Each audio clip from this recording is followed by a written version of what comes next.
Good morning, Ms. Hassim. Good morning, Mr. Premhead. Morning, Chair. Morning, Chair. Thank you, thank you. We are all ears.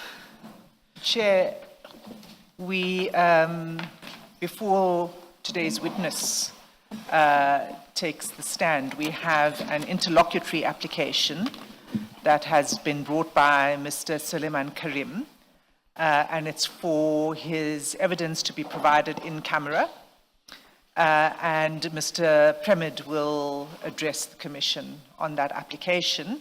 And I believe there's a preliminary issue that Mr. Premhead would also like to raise with the Commissioners, if we could begin there. Thank you. I also have a preliminary issue I wish to raise with your preliminary issues, but perhaps let's hear your preliminary. Thank you, Chair, and for the indulgence of going ahead of you. My learned friend is correct. This is an application that my client's main evidence be given in camera.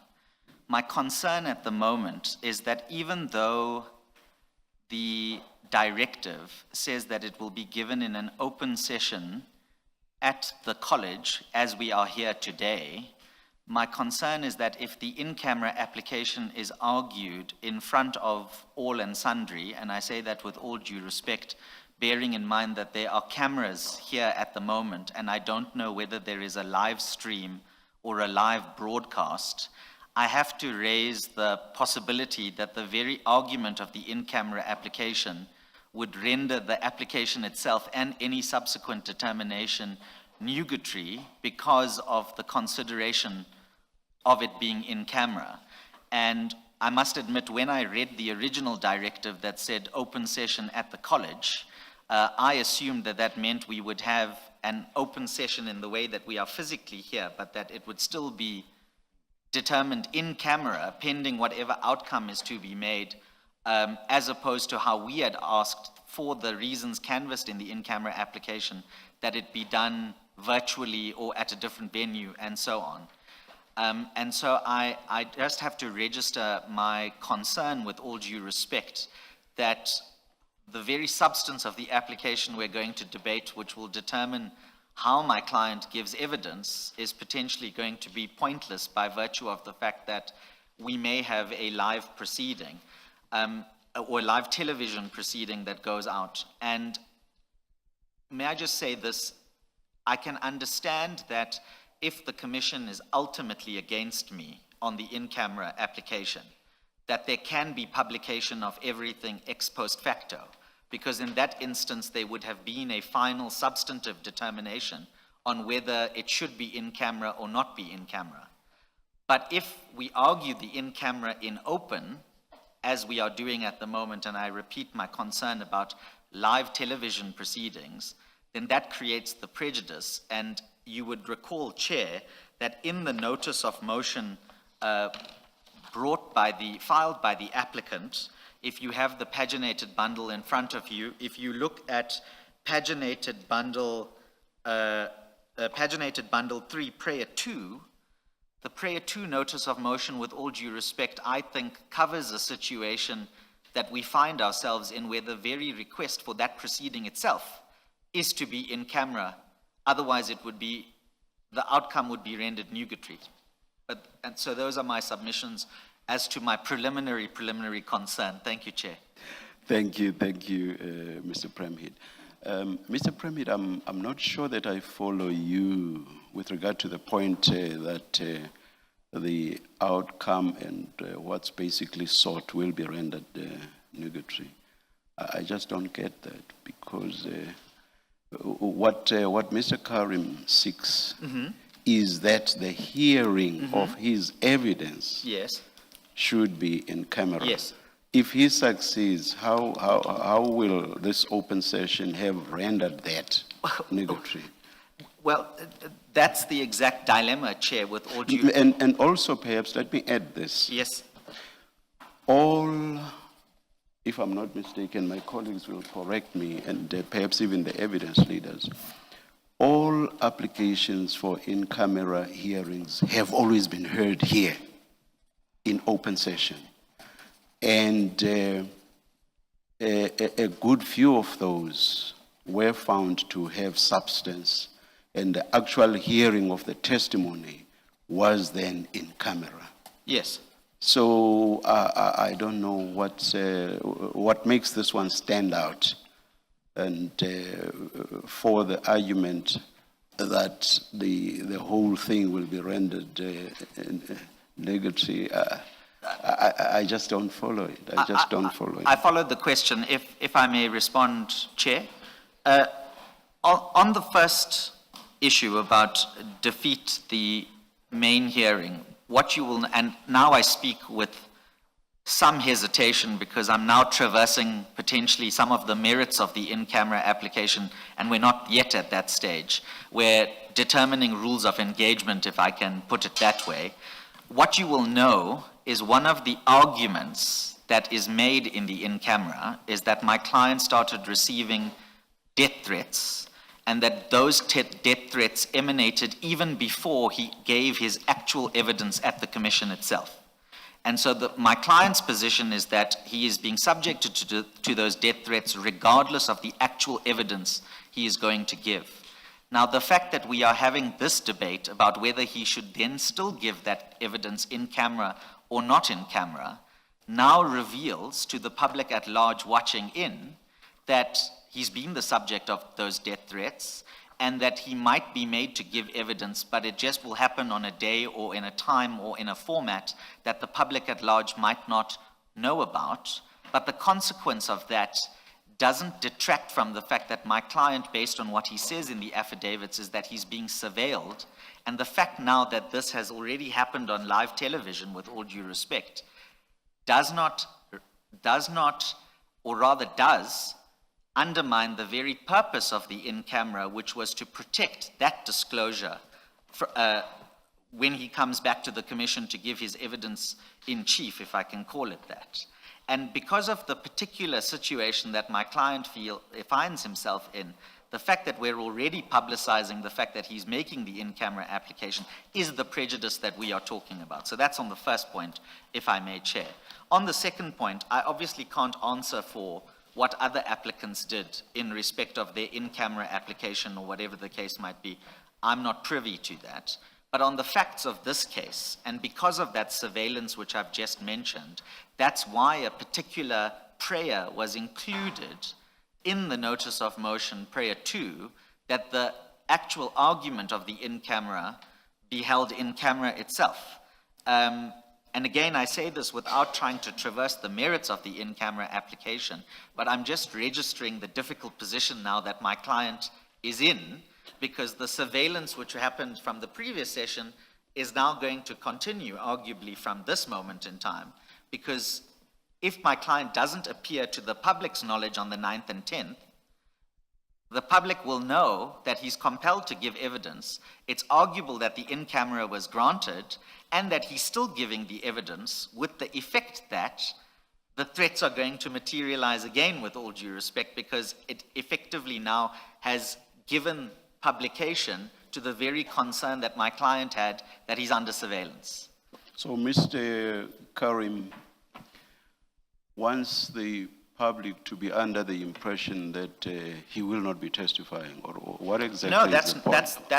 that's not the case. What then is the point? No, because if the public or even those threatening him are aware that he will testify at some point, what difference does any of this make?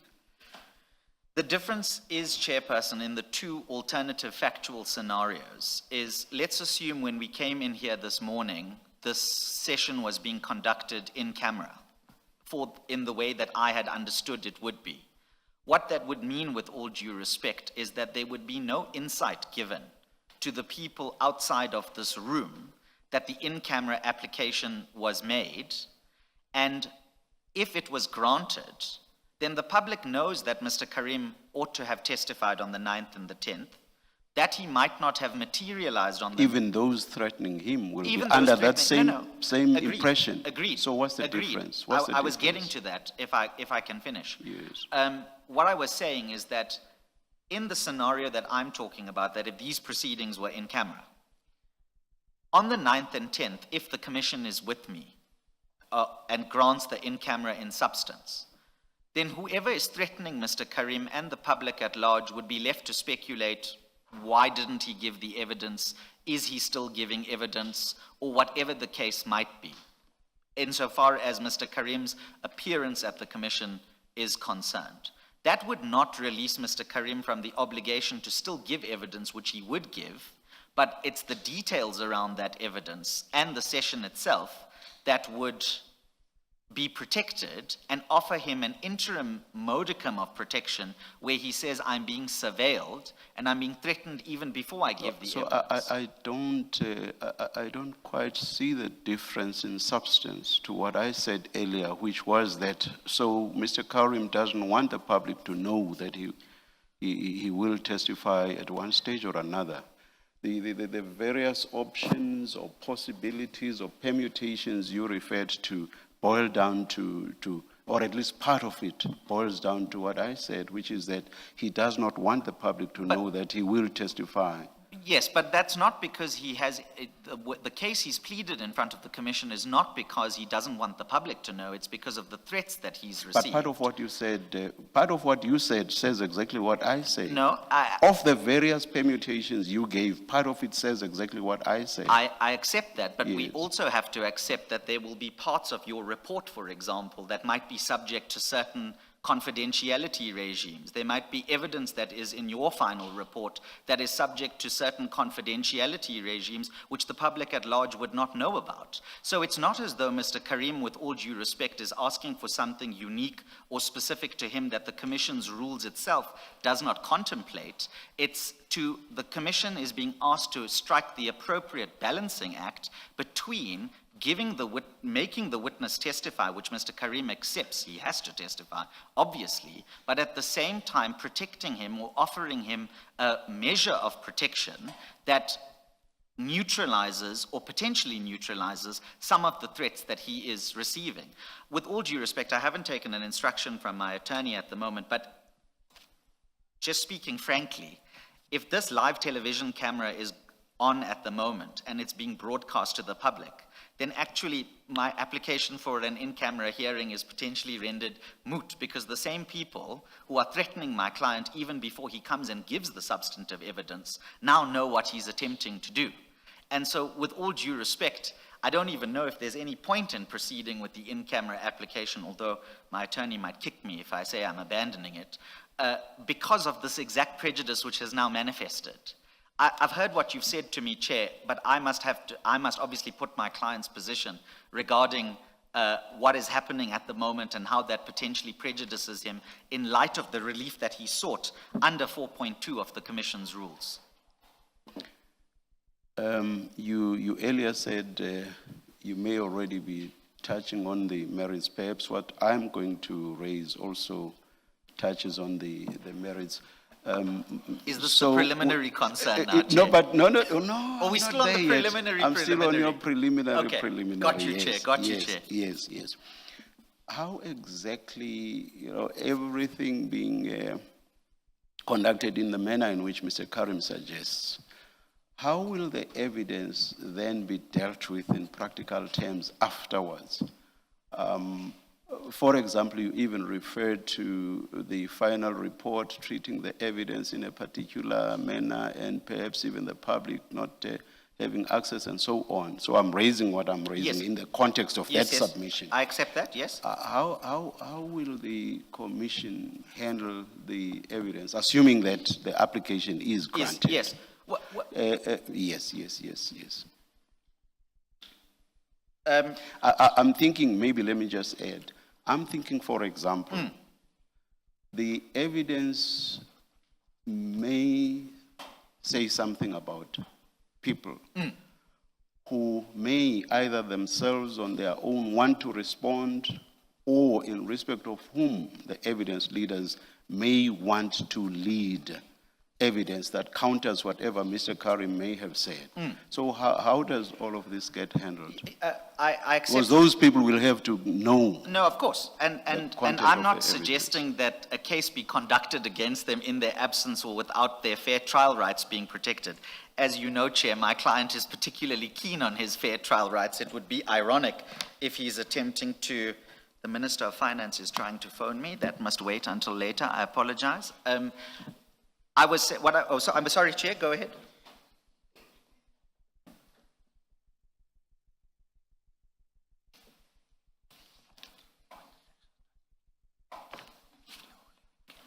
Yeah, oh, sorry. Sorry, Chair, what I was going to say to you is that we obviously have no difficulty with whatever accommodation has to be made to facilitate the fair trial rights of any other witness who may be impacted by my client. But what we know, and that's foreshadowed with all due respect in Rules 4.2 and 4.3 of the Commission's rules. But what we know in practice from cases like Bryden and Helen Suzman Foundation in particular, which in your previous capacity, Chair, you would be very well familiar with.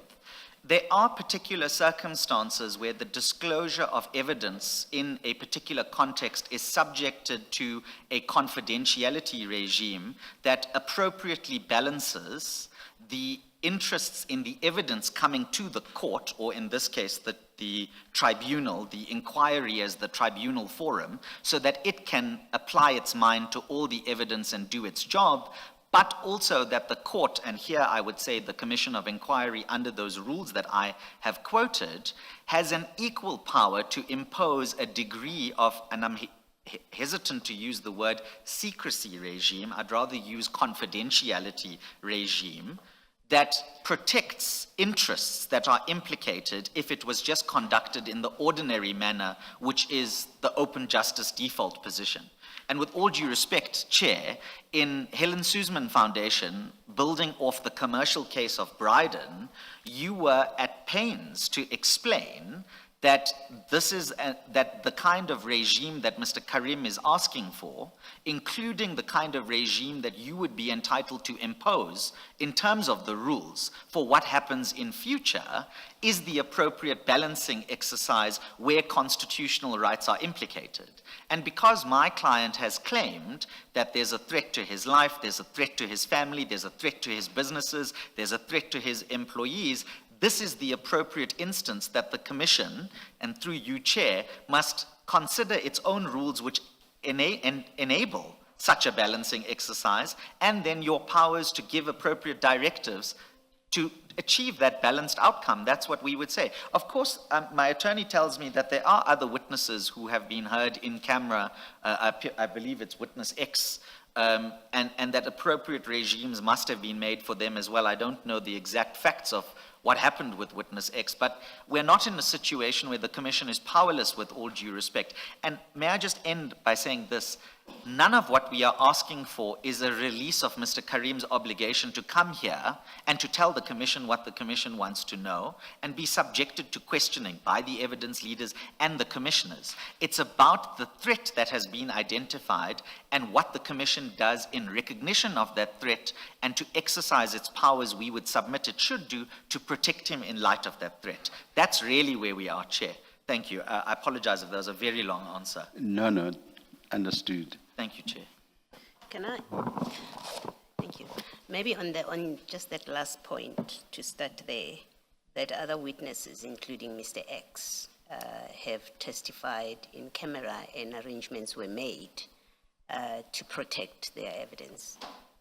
That's not applicable here, because all the decisions about witnesses testifying in camera is based on the testimony that they are going to give. You bring a completely different application at this stage. Yes. You say the application itself to be heard in camera should be in camera. So yours is not, I mean, those other cases don't apply to you here, one.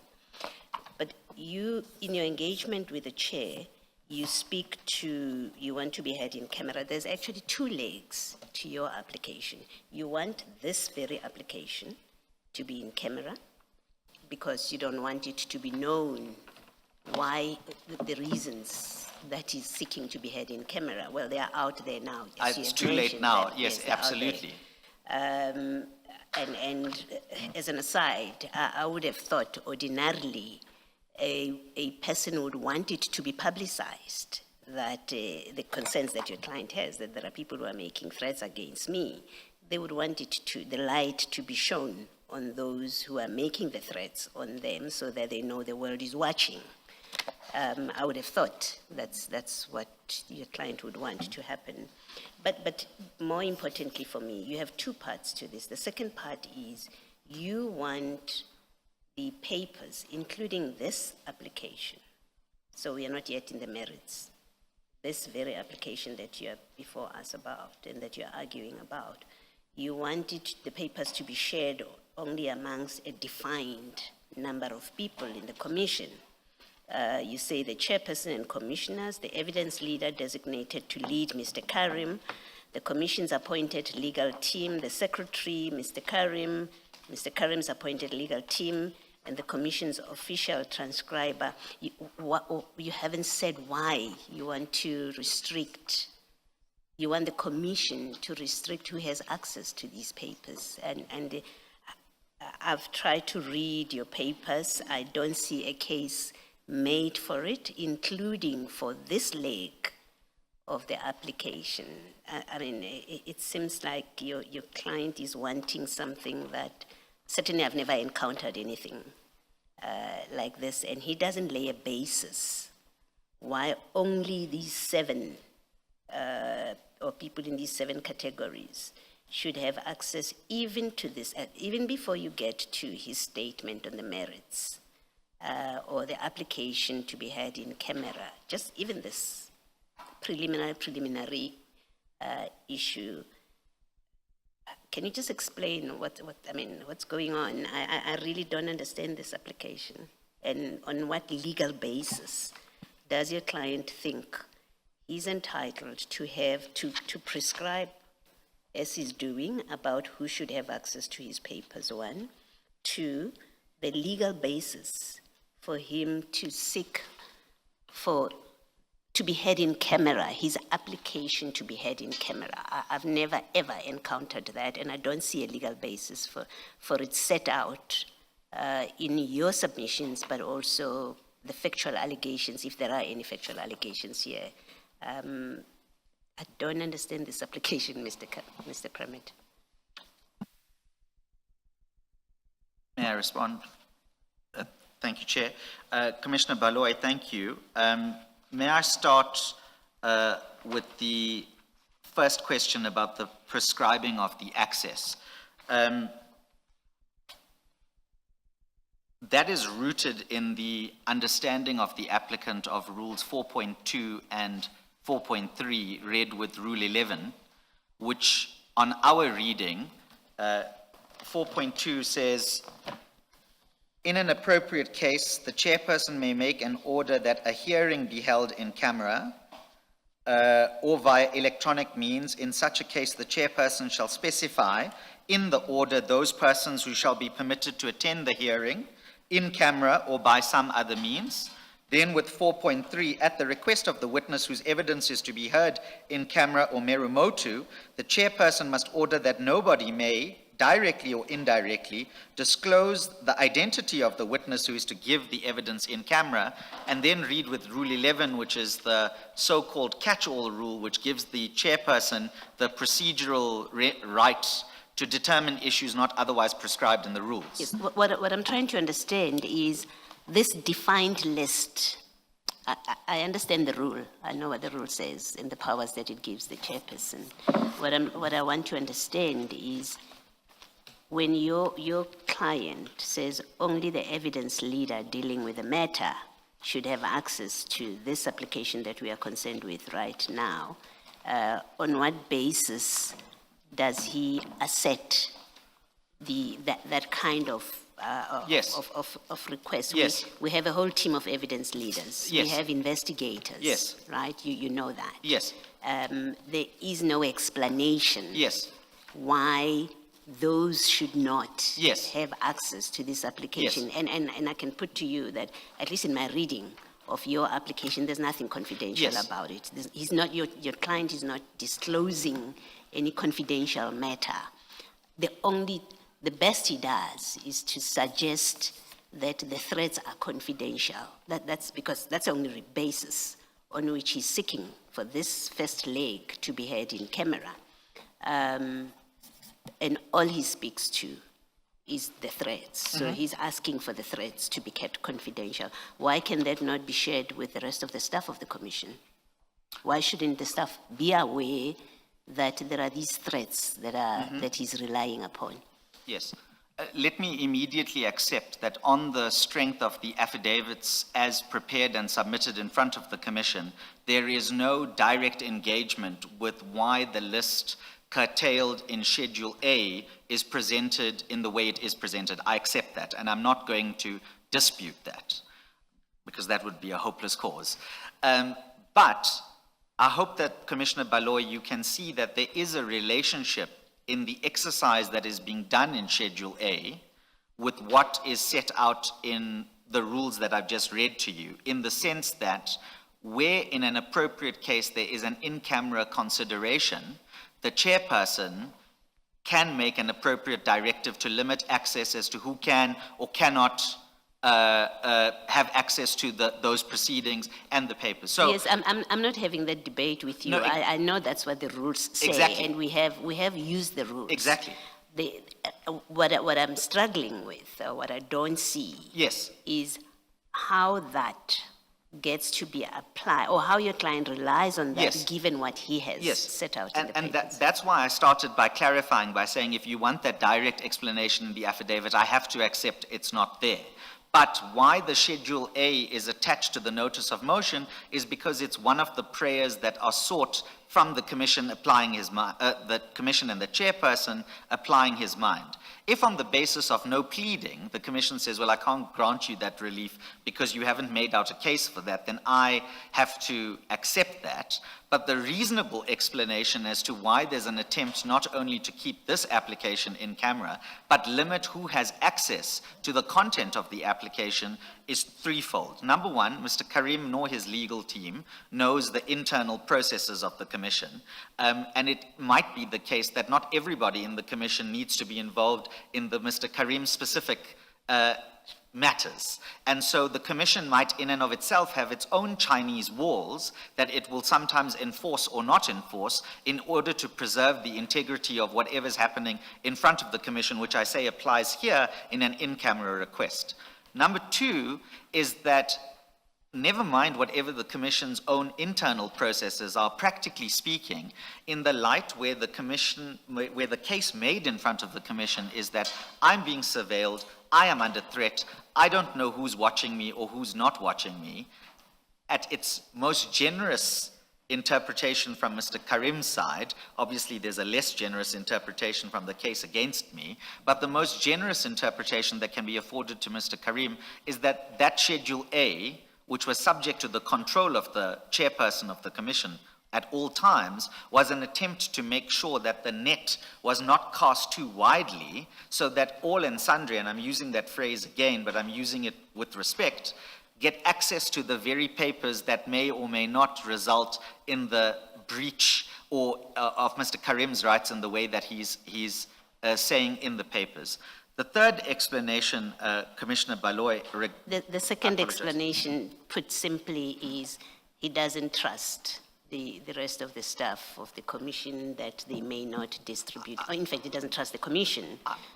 He has to leave with a list in Schedule A, but he doesn't trust the beyond that. I hope that the correspondence bundle has been placed in front of the commission, because what you will see from the correspondence bundle is that my client has consistently complained about inconsistent treatment, about the commission's inconsistent application of its own rules, and the prejudice that he has suffered as a result of the commission's conduct towards him.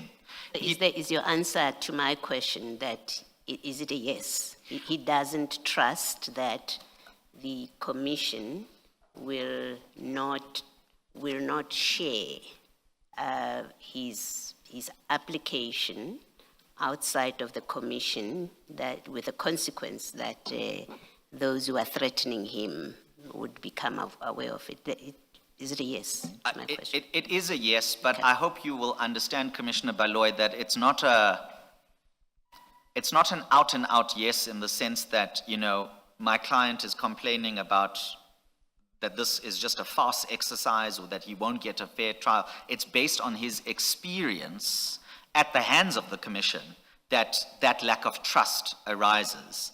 And I'm being very guarded in my language in making that point because that implicates potentially not only my learned friend, the other evidence leaders and the staff of the commission, of which there are many and they are unknown to me. And I don't want to trample upon the integrity of my colleagues, whom I have known and have no difficulties or issues with.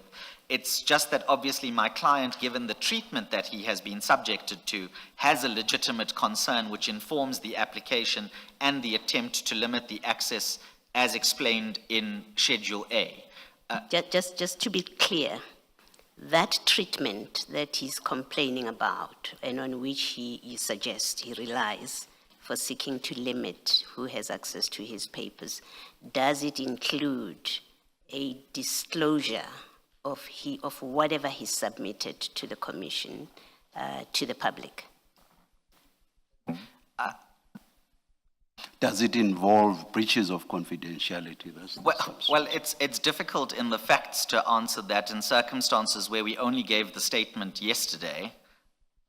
No, not yesterday, 2 days ago on the 4th at 9. The statement hasn't become public, which we're grateful for, but you'll remember that the only time we received the direction from the Commission that that statement was going to be kept confidential was when we received the directive, I think it's paragraph 6 or 7, that unequivocally states that whilst the in-camera is being fought over, the main statement will be subject to the in-camera treatment. So obviously, as a result of that directive, that remedies the concern of my client to some extent, as we sit here now, but it certainly animated my client's concerns prior to the handing down of that directive. I guess what I want to do, Mr. Premier, what I want to get out of you is it has to be clear that whatever your client's complaint is about the treatment he's received from the commission, it does not include a complaint that the commission has disclosed what he asked to be confidential matter. It has been disclosed to the public. I think it is important for our processes. Yes. That is clarified. That's not what you're complaining about. No, that's right. But if you have regard to the correspondence bundle, Commissioner Baloy, you will recall that that around the 28th of February, the Commission started making threats to my client that he was in breach of not filing the statement in terms of the 27th directive. But the Commission conveniently overlooked the fact that the disclosure or the submission of that statement was, in terms of the application that served in front of the Commission, to be pended until the in-camera was decided. And but Mr. Karim can't make his own rules. No. There was, from where the Commission was sitting, there was no change to the directive that he should file his statement. No, I accept that. To characterize this as threats I accept is actually totally unacceptable, Mr. Premier. With all due respect, Mr. Karim cannot create his own rules. There was a directive that he should file his statement by a stated date. He could not, if there was no change to that direction, of his own motion, choose not to file. Just because he has said, by the way, I am not going to file because pending ABCD is not appropriate for me to file. He could not. No, absolutely. If, despite him having said so, the Commission did not change the deadline, it was not for him to choose by when he filed. But with all due respect, Chair, yes. But with all due respect, Chair, on the 18th of February, which is the date that the application was launched, the following was said in that covering letter. And this is why we're having a debate which is slightly removed from the facts, with all due respect. I'm very sorry I intervened. Oh, sorry, I apologize. May I continue? intervened twice. My colleague was still asking you. Yes, please go May on. I, Mr. may I Premier. respond to you, and then Commissioner Baloy, subject to the chair's authority, of course, if you can re-put your question to me, because I'm now dealing Addressing- with what the chair says. Yes, I apologize for that. But Chair, it's very important, because when the application was launched, what was explicitly raised with the Commission staff and the evidence leaders is a request that this entire application would be disposed of. This very in-camera application that we are asking for today would be disposed of by the 25th of February, which was before the statement was due, so that my client would know what his position was come the 27th regarding the filing of the statement and whether that was going to be in camera and then the hearing was going to be in camera or not in camera, because obviously the determination of the in camera might have also triggered my client's request to file a confidential affidavit with the Commission.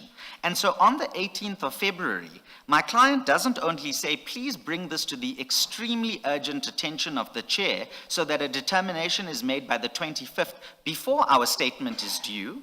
He says you can even dispose of this entire matter on the papers. We don't need an oral hearing because this is an extremely urgent matter. The issues are fairly narrow and we want an expeditious outcome so that we know what our client's position is. And with all due respect, what happens on the 18th of February from the Commission, we get a one-line email saying, we confirm that same is in reference to the application, will be relayed to the Secretary and the evidence leader shortly, and we will revert with formal instructions in due course. Nothing is heard from the Commission from the 18th, 19th, 20th, 21st, 22nd, 5 days. And now you must remember, of course, that the statement deadline is coming nearer and nearer. And what we then do on the 23rd is we write to the Commission on the 23rd to say, please can you advise us what the delay is, because our statement deadline is approaching. We might be wrong in the way that the chairperson puts it to me that it's not for Mr. Karim to determine, but we need some clarity from the Commission, the chair in particular, as to what the next steps are here.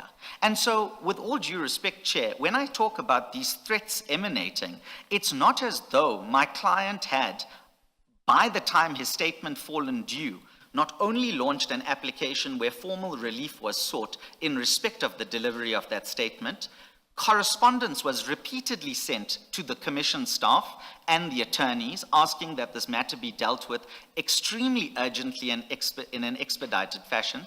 And my client also waived with respect the very right to a hearing that we are having here because he wanted to know what his position was by the 25th so as to what to do on the 27th. And where I say that those threats from the Commission are unconscionable, and with all due respect, I speak subject to the chair putting me back in order if I'm out of order, is that the Commission in its subsequent letters after the 27th don't even engage with the fact that it's due to them that the entire matter hasn't been disposed of on the timetable that might have been extremely urgent for understandable reasons, but where we had asked for a ruling. So why I'm saying that those threats are unreasonable in the circumstances is not because it was Mr. Karim acting of his own accord. It was Mr. Karim at every stage saying to the Commission, place this in front of the Commissioners, get me a determination by the 25th so I know what to do by the 27th. And when the 27th came and went, we hadn't heard anything. We only received the answering affidavit on the 24th. So, Chair, with all due respect, I hear what you say to me, and I hear your admonition regarding what I said about the Commission's threats. But there's a factual context that's important to bear in mind as well, and that is that Mr. Karim sought the assistance of the Commission to let him know what to do by the 27th. You say you hear what I say about what you referred to as threats, and yet you proceeded to say what the Commission did is unconscionable. I take strong exception to I'll withdraw that statement, Chair. kind of language. I'll withdraw that statement. Thank you, thank you. What you've said raises two issues. What Yes, you Chair, have I'm said, what you have submitted raises two issues. The first one is, you asked the Commission to keep all documents, affidavits and all relating to this matter confidential. The first issue is, I have no idea why Mr. Karim would not have wanted to file his statement if, in the face of his request, and there being no basis for him to believe that the statement would not be kept confidential. That's the first problem I have. And then secondly, my point about there having been no change with regard to the deadline, yes, I've heard what you say, but the bottom line is the deadline was never changed. The deadline stood. So on those 2 points, I still have difficulties with your submissions. Chair, I don't know if you want me to respond or Yes, those were you're your free to. concluding Yes. remarks? No. You're free to respond. No, thank you, Chair. Mr. I President. appreciate that. Yes. On the first issue about not be kept confidential, I'm not going to rehearse what I said. All I'm going to point out, Chair, is the first time that that was given unequivocally, that the main statement would not be disclosed prior to the determination of the in-camera, was only finally clarified on the 3rd when the directive came out. That was on the facts after the statement fell due. Just on that, why right from the beginning, instead of tying the filing of that statement to the hearing of the interlocutory application, why did the applicant, in the first place, not make the simple request that that statement should be kept confidential? But with all due respect, we did, and that's addressed, that's in the founding affidavit and the notice of motion, and it's in the covering letter. And that's part of the difficulty we have here, is that we place all of this in front of the Commission, we ask for an expedited decision and an outcome, and instead of being told or being told by the Commission, yes, your concern about the main statement is taken care of, it will be held in confidentiality until such time that the in-camera is determined, we don't hear anything. The first time that the Commission puts up an answer is on the 24th, and incidentally, it doesn't deal with the request regarding the in-camera. If the Commission was able to give that undertaking by the 24th when it filed the answering affidavit, then we wouldn't be having this debate, because by the 27th, my client would have filed the statement. All 15 pages of it, yes. Yes, absolutely. Whether it's 15 pages, 3 pages, I know, 100 pages. I'm just, yeah. Whatever the case might be, he would have been able to file because the undertaking would have been given. The only time that my client then was given the assurance is when the 3rd comes down, the 3rd directive comes down.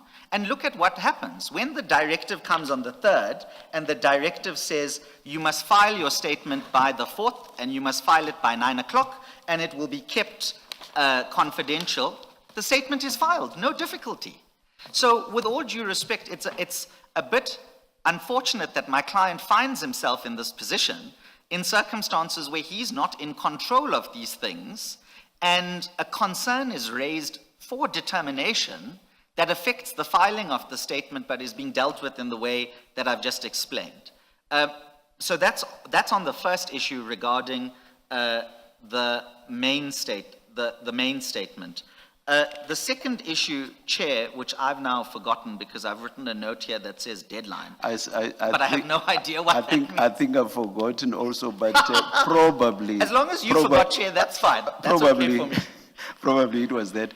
But the bottom line is that the deadline was never changed. Yes. Whatever may have been going on in Mr. Karim's mind, the bottom line is that the deadline was never changed. But that's it. But you see, that's, with all due respect, it's that catch-22 dilemma that my client is caught in. Do you know what judges usually say?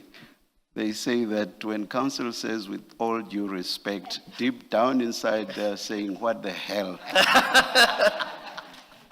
Chair, I've never been accused of using such soft language in my entire life, so I'll take that. I'll take that.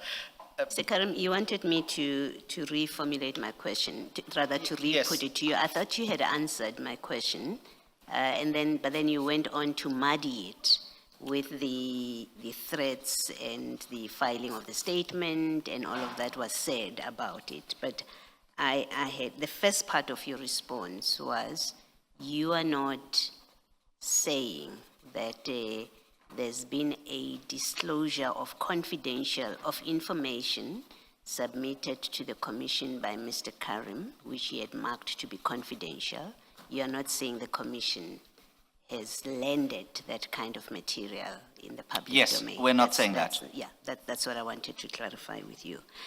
And then my next question, which I may well now ask, it's now out through you, right, in the engagement with the chair, why you want this application to be in camera.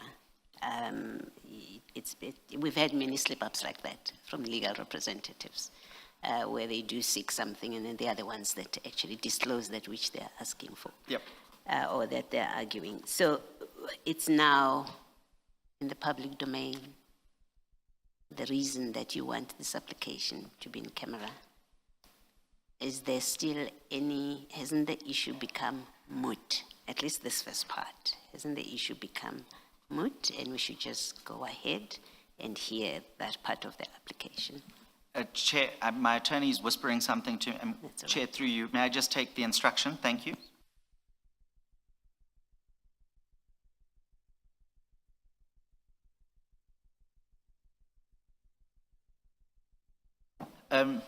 Thank you. Commissioner Baloy, before I forget your second question again, I'll still go back to the chair, but in response to you, Commissioner Baloy, yes, that's exactly why when I started, I said I have to place my concern on record that if we have this debate in the manner that it's happening, the very purpose of the in-camera would be rendered futile. And so when I started my remarks, that's why I needed to record that, because I was caught in a catch-22. Either I sit here silently and look at the three of you and the three of you look at me and I don't say anything, or I have to address what I need to address, but my claim for confidentiality and in camera is then materially prejudiced by that. And it's that very conduct, with due respect, that I'm saying has caused the prejudice that my client complains about in the affidavit itself. I mean, it's that famous Sutherland judgment, BDFM versus SAA, that once confidentiality is lost, it's difficult to get it back. And that's the exact position my client finds himself in. So I accept that it might have been through my own doing, but it was under the cover of recording the concern I had regarding the futility of us proceeding then in the way that we had. I guess it may become necessary for us for completeness, to pronounce on your argument for confidentiality. It may well be, without changing anything, because as you seem to agree, the issue has become moot. We might as well go ahead with this application, but then the chair may have to pronounce on this claim for confidentiality, whether there was a case for it in the first place. Yes, may I say, Commissioner Baloy, it's like one of those interlocutory disputes that arise in a main proceeding where the determination of the interlocutory then has the unforeseen consequences that it has. And given that as we walked in, we were then subject to live television cameras, that's the catch-22 that I was caught in, but also that my client was caught in. So even though the application is theoretically still in front of you, because as the chair reminds me, we're still only dealing with the preliminary point, I accept the consequences of the arguments that we've just had and we've just made. May I just go back, Chair, the second point that you had made, which we had both conveniently forgotten, but then unfortunately you remembered, about the deadline. I hear everything that the chair says. I would only ask that the chair bear in mind that there was a request for a ruling before that deadline came and went, so that my client would know what to do in circumstances where he says, I'm asserting a right of confidentiality. If I give my statement, that will render my asserted right of confidentiality nugatory. And on the other hand, if I don't give the commission what they want, I am then liable to coercive force by the commission in the enforcement of its rules. So yes, the deadline is what it was, but it's not without the prior context of, please tell me what to do before that deadline comes so I know what my position is. Thank you, Chair. May I just check if there's, I apologize, Commissioner Kumalo. Permit, you could have just said, Here is my statement, it's ready, please treat it confidentially. There was no need for all that drama. You wanted to consult with your attorney and then we will ask our questions after, so, yeah.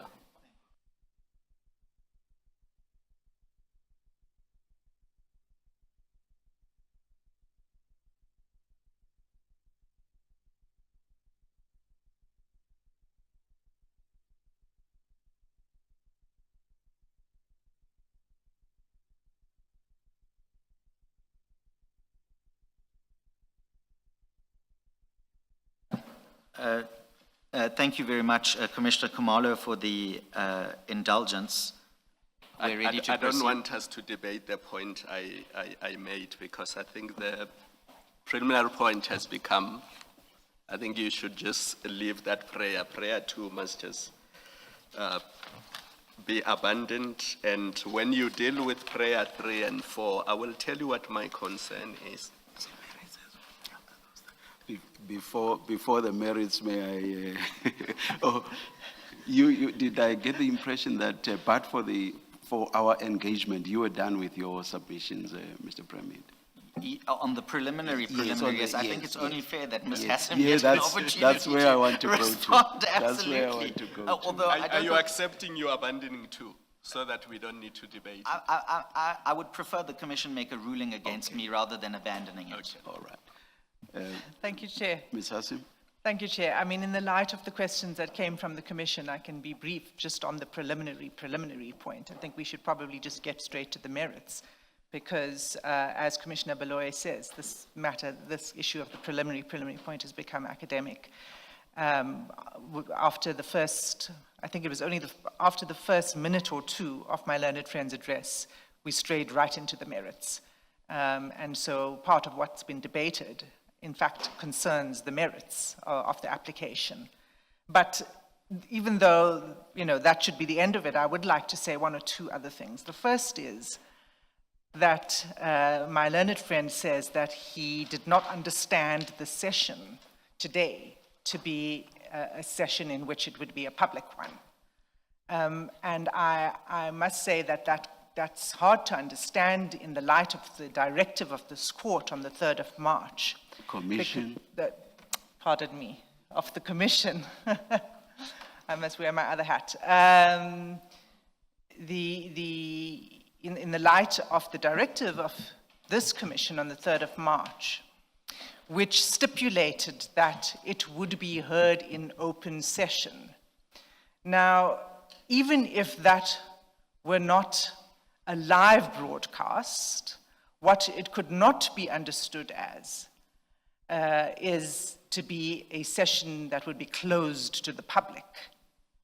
So even if it were not a television broadcast or live streaming on other platforms, this was going to be an open session, open to the public and open to the media.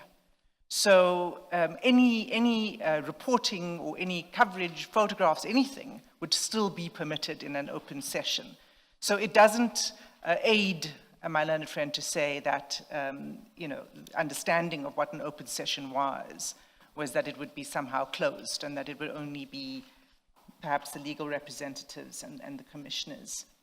On the statement, let me say, the statement, it's always been the practice of the Commission, and there's never been a breach of confidentiality thus far, not in relation to this witness or in relation to any other witness on the side of the Commission staff or evidence leaders. So that is not something that ought to have given rise to some suspicion. But on that, I can imagine that Mr. Premier will probably say neither he is instructing attorney nor Mr. Karim knew that procedure. That was, and let me say that there has been some clarification in that regard, that statements that are given, the practice is witnesses provide statements to the Commission before they appear before the Commission to provide their oral evidence. It's only once the witness testifies that the statement becomes public. So it would only be on the determination of this application, which would then determine what kind of procedure follows next, that the statement would become public.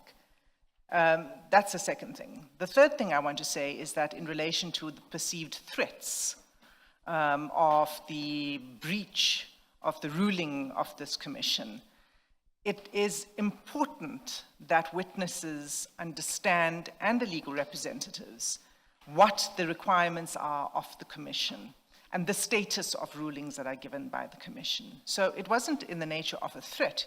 It was in order to advise the witness that you now are in breach of the ruling of the commission, and it's important, and a duty, I would add, of the evidence leaders to protect the processes and the integrity of the processes of the commission. So a ruling that says that the statement is to be provided on a certain date is that. It cannot be amended without the chair's reconsideration of the ruling, which would require an application, and there was none such application in that regard. And finally, on the statement, it really wasn't tied to the determination, it wasn't conditional on the outcome of the in-camera application, right? Because the statement is for the purposes of providing evidence to the commission. So I just wanted to make those remarks with regard to the statement to clarify that. But I've also said what I've had to say about the ruling on the 3rd of March, that this was to be an open session. For me, that's where this preliminary debate would end. And so, and then given that the ship has sailed, we should probably proceed into the merits of the application. Thank you, Chair. Thank you, Ms. Hassim. Mr. Premhid, one last.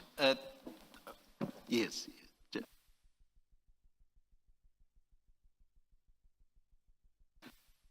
Any response, Mr. Premhid? Yes, three Yes. very brief ones, Yes. if I may.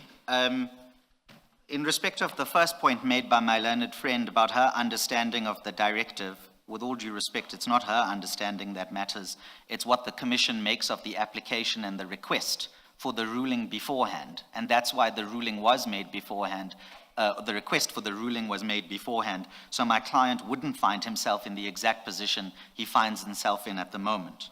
On the second point, my learned friend, in fact, actually makes the case for us, because her exact words were, it's the determination of this application that would thereafter determine the disclosure of the main statement. And that's exactly why, not only in the correspondence and in the notice of motion, but in the founding affidavit, before that statement was due, the direct application was made at paginated page 12 of the pleadings bundle, paragraph 27, I humbly request that the Commission determine this matter as one of urgency. This is because my witness statement is due on Friday, the 27th of February, 2026. If a determination is not made about my hearing evidence in camera, and with that regarding the witness statement, by this date, then my witness statement will be made available to the general public, defeating the purpose of this application. If that was wrong, they filed the answering affidavit on the 24th of February. They could have made the undertaking or given the clarity on the 24th of February that the statement wouldn't be disclosed. But why would he have thought, and I think that's a point that Ms. Hassim was making, that his statement would be made public before he testified? On what basis does he have that concern to a point where he doesn't abide or comply with a clear directive? But that's because, as the chairperson foreshadowed, is that my client doesn't have knowledge of the inner workings of the Commission. It's not about the inner workings. It's about what, you see, what he has done, and I have to deal with this by way of an example. He has made a claim. He's making a claim for confidentiality and for in-camera, based on the threats he has received, but matters that he says are reported in the public domain. He's made references and he's annexed stuff that is in the media.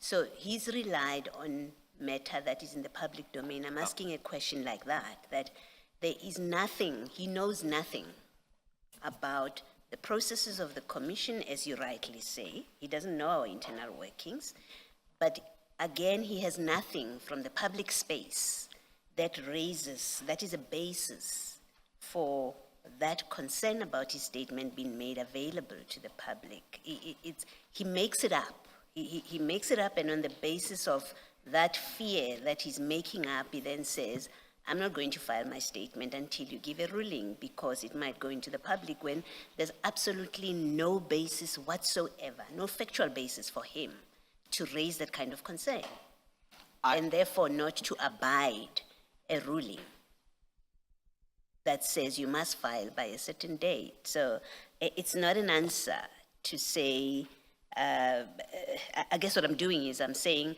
how reasonable is this fear about my statement will go, will be disclosed to the public when there's absolutely no factual basis for it? I accept that, and you've already heard me in my opening remarks that, to the extent that explanation is needed in the affidavit directly, it's not there, and I'm not going to push at that. Instead, what I will say, at the risk of repetition, is that that's the very reason why the ruling was asked for by the 25th, so that he wouldn't be in the position of potential non-compliance, because that clarity, and on the basis that Commissioner Baloy has accepted, he wouldn't know the internal working processes, would be given to him. And so when I was reading from the founding affidavit, and I mentioned the answering affidavit that came on the 24th, that was the day before the ruling was originally sought. And if the Commission, in its answering affidavit, simply said, we'll give you the confidentiality pending the determination of the in-camera, then that would have cleared the path to file on the 27th. And so those are the facts about what came before the Commission, and we can't, with all due respect in assessing reasonableness, determine the unreasonableness or the alleged unreasonableness of my client's conduct without those important factual features. Can I just say one more thing, Commissioner Baloy, and then I must make my third concluding remark in response to my learned friend, Ms. Hassan. On my client doesn't rely on threats in the public domain. My client relies, and that's what I understood Commissioner Baloy to have said about things in the public domain. If I misunderstood that. Yeah, no, you misunderstood Okay. me. Yes, I wasn't saying he relies on threats in the public, made to him in the public domain. Then, I was saying there is nothing in the public domain that finds, that breach, founds. yes, Yeah, absolutely. yes. That's Now, the point I was then we're ad idem. Then I don't have to say anything further. I understand what you were saying, Commissioner Baloy. Thank you. And then, lastly, in respect of the issue of the threats, I think it's also just important to say it out loud and on the record that 2 witnesses that have come before this commission have been killed. One allegedly killed themselves by means of suicide, but did so after there was an attempt on their lives, and the other was apparently killed potentially or allegedly in relation to what they may not or may not have done here. And all I would say in conclusion, in reminding the Commission of that, is that your job and mandate is about serious issues that go to the heart of the criminal justice system and potential abuse of political connections, criminal connections, and political power, which threatens a huge many deal of interests of people. And where witnesses are dying after coming to the Commission and giving evidence, it's surely not unreasonable in those circumstances that my client uses whatever procedural remedies are available to him to try and get relief from this Commission, to protect him in some way, to make sure he's not subject to the same kind of treatment which is evidenced in his founding affidavit. Thank you, Chair. Mr. Permit, I don't want to leave it uncorrected that the person who committed suicide testified before this commission. That person was never a witness before this commission. I apologize. So I don't want it to be left that way in the public. I apologize. Because factually, I spoke then subject to being told the incorrect thing. I apologize then. And I withdraw that to the extent I need to. That actually deals with part of my preliminary point. Mr. Permit, you're going to go into the merits, and maybe just you'll deal with this in the merits. I don't want you to deal with it now, so I can either, in advance of you arguing it, just tell you what my concern is, and then you will deal with it when you argue, and then we can raise questions as you go along. If you look at prayer 3 and 4 of your notice of motion,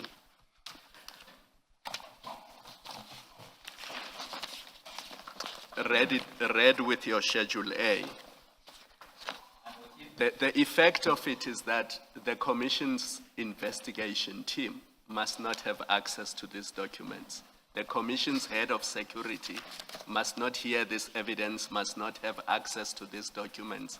Now, that is problematic because that is the work of the Commission. There is no way you can have a prayer. And our researchers, there's no way you can have a prayer that says the very evidence that's going to be led, your investigator must not hear or know about it. Because their job is to investigate everything that is presented and provide the Commission with facts. So the prayers are problematic, and I will just give you an example with prayer 3. We have, for example, a Mr. Brown Mokgotsi still coming to finish his evidence. If your client, either in his statement or in his evidence, says something that implicates Mr. Mokgotsi, or that Mr. Mokgotsi would like to respond to, Mr. Mokgotsi and his representatives must have access to that in the same way that your client had access to the evidence of Mr. Mokgotsi. And you would have said it's prejudicial to your client if they were not given the evidence and the statement. So it has to work both ways.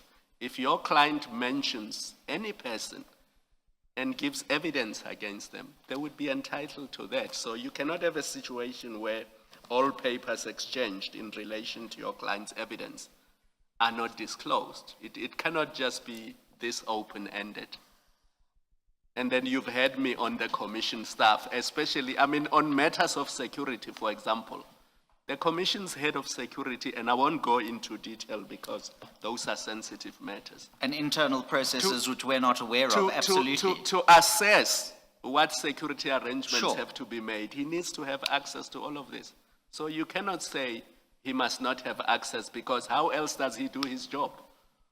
Do you follow me? Yeah, no, I do. Yeah. Chair, I'm sorry, Commissioner Kumalo said that that's for when you address the merits and that think about it and deal with it when you address the merits. I think we've reached, you were to... that's why I was looking to you to give me direction whether it's now time to address the merits or not. No. Let's adjourn for 5 or so minutes, give or take. We'll indicate when we are ready. So we are not strictly saying 5 minutes. It may be more. Let's adjourn. Thank you.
refuse that the application, main application, be heard in camera.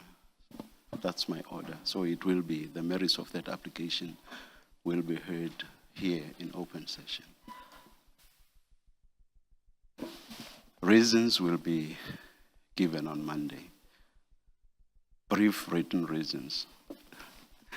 Let us take the tea adjournment. We'll resume at 11:05. Let's adjourn.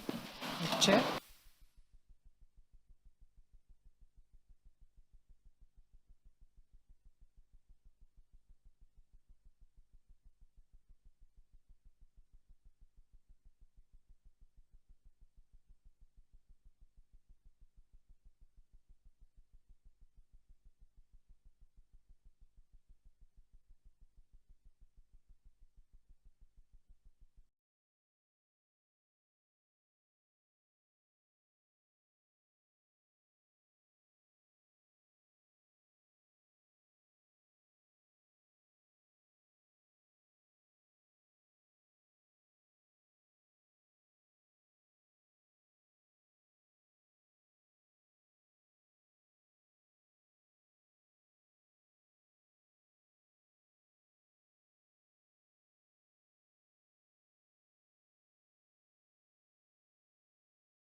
questions, if any, right at the end. 30 minutes, that's very fair. I'm not even asking you whether it's fair or not. I know it's very fair. So now, I see Mr. Premier is smiling, so I'm sure he's happy.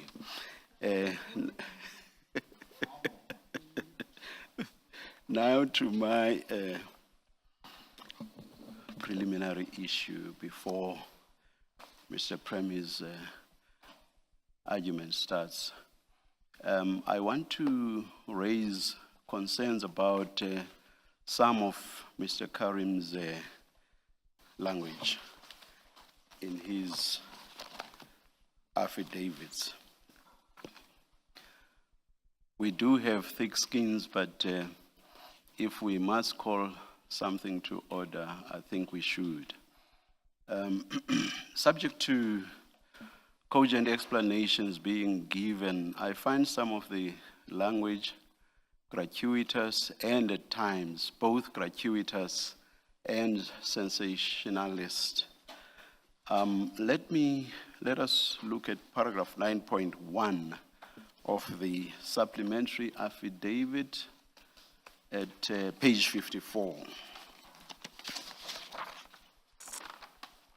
There, Mr. Karim says, I'm reading the last 4 lines, part of the 4th, paragraph 9.1, I said, yes.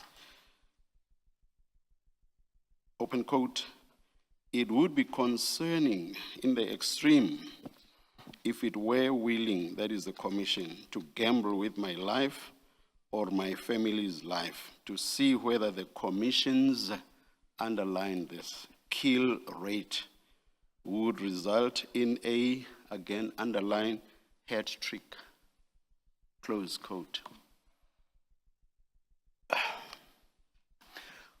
I read this to mean that the commission has killed, underline the commission, has killed 2 people, and that Mr. Karim will be the 3rd person it kills if the commission does not grant his application. That is how I read what I've just quoted. Now, Mr. Premier, what evidence does Mr. Karim have that the commission has killed 2 people? Chair, may I say that I hear what the commission says, and that's not how, with all due respect, I interpret that sentence, because before Chair started reading from, it would be concerning in the extreme. The sentence from about 5 lines from the bottom starts with, the commission has already experienced 2 such incidences. So with all due respect, when it's spoken about the commissions, and I say 2 such incidences, taking the correction that Commissioner Khumalo has made already, I'm just reading out what's there. So how I read it is not that the commission killed anybody, but that the commission has experienced, in Mr. Karim's version, subject to the correction, that 2 witnesses that came before it were killed, and that he's saying that the commission's kill rate in the sense of the number of witnesses that they've experienced having been killed would result in a hat trick, and that he doesn't want to wait and see that happening. But that said, I take the admonition in the way that it is presented, and all I can do is apologize to the commission if that indeed caused the offenses both being gratuitous and sensationalist. Thank you for the withdrawal and also the apology. Right at the end, in my notes on engaging with you, I was actually going to call for an apology for this. But let me conclude the debate on this aspect, subject to whatever response you may have, by saying that, yes, earlier, as you indicate, there is reference to incidents. But commission's kill rate, that cannot mean anything other than that is the rate at which the commission is killing. The commission's kill rate You cannot, I just do not see how one can seek to change that. And that kill rate, or the rate at which the commission is killing, is going to result in a hat trick. That is Mr. Karim being the third person the commission kills. That is my reading of this, and I found it quite offensive, but you've apologized. It is the commission's kill rate. It's nobody else's kill rate. It is the commission's kill rate. Chair, without repeating myself on the apology and the withdrawal, I would just say that I respectfully disagree with you, because I think that's a very narrow reading of that phrase in isolation, not only from the rest of the sentence, but also the founding affidavit. So if the commission can look at paginated page 11 of that same bundle, please, in the founding affidavit at paragraph 18, at the top of the page, I'm reading. Page 11. Paginated page 11, yes, please. Para- Chair, 1-1. On my side, it's paragraph 18 at the top in the founding affidavit. I don't know if it's the same on the commission side. I'm getting indications it is. He explains what he talks about, where he says one of the witnesses that appeared before the commission was killed, and there was an attempted assassination on another witness who shortly took his own life. And he goes on to say, I am compelled to take these threats seriously. With all due respect, even if the commission and if the chair interprets that phrase to mean what the chair says it does, why I disagree is because at no stage has Mr. Karim ever used words to that effect, to say it's the commission who's doing the killing. It's the commission's kill rate in the way in which the chair is putting it to me, as opposed to what we are saying, or what rather the witness is saying, regarding the experiences of what has happened. But I understand that the chair has a different interpretation. I just don't see how paragraph 18 assists you, because it just refers to killings. Those may well be the killings of the commission, hence the commission's kill rate. But anyway, so I don't see how paragraph 18 assists you at all. Well, Perhaps we should not waste any. no, I was going to say, I think that's where we part company, Chair, yes, but I must reiterate for the yes, record both my apology and the withdrawal there. Thank you. On that interpretation that is put to Thank me. you. Then let's go to the answering affidavit at page 45.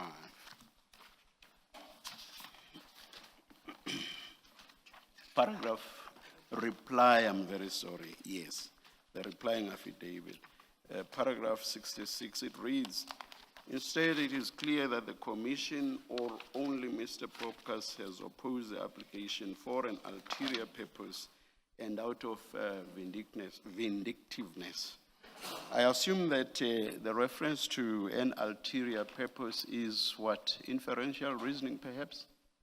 I assume so. Well, I'm in front of you, so I will bear responsibility for this replying affidavit, and I'll answer you. Actually, before you apologize and review, one of the things I had noted down here with regard to what we've dealt with already was who settled this affidavit.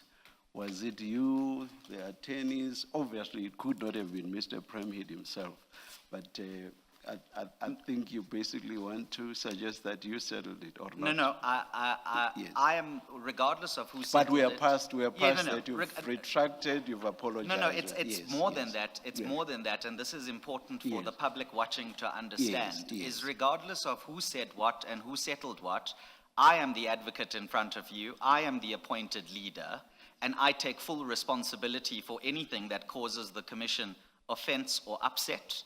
And as I've said, I apologized and withdrew in respect of the 9.1, I think it was. If that's what the commission wants of me in respect of 6.6, I will do the same thing. All I would point out is in that paragraph, the second sentence tries to lay out a justification for that particular reason. It cites paragraph 5.1 of the commission's answering affidavit.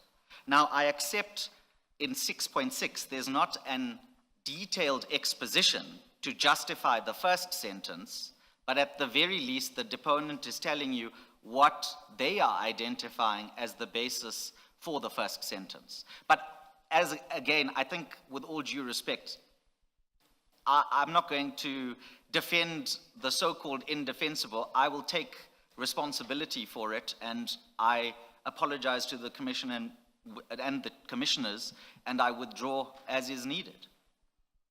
All right, thank you. Perhaps let's leave it there.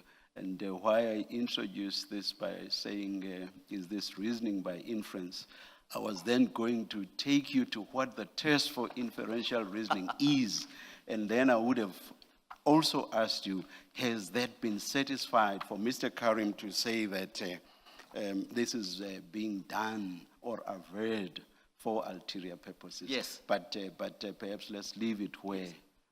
And Yes, may I yes. just say, on the on that particular averment in the paragraph, insofar as the determination of the issues in front of you is concerned, that is actually not a central issue, to the extent that it's been called out and now been... I would have thought so Yes, too. exactly. So it's, No. that too, in a sense, is quite gratuitous. No. Thank you, But that's why I'm accepting your Yes, logic, and I'm yes. saying to you, I fully accept what you say to me, Thank you. and I give the tenders as needed. Thank you. Let's go to your 30 minutes Okay, then. yes. What's the time now? I'm familiar with that 30-minute of grace before the barrage of questioning starts. So is Mr. Kumalo. He argued a few days before me when I was there for Pala Pala. But, Chair, may I say this? I think that...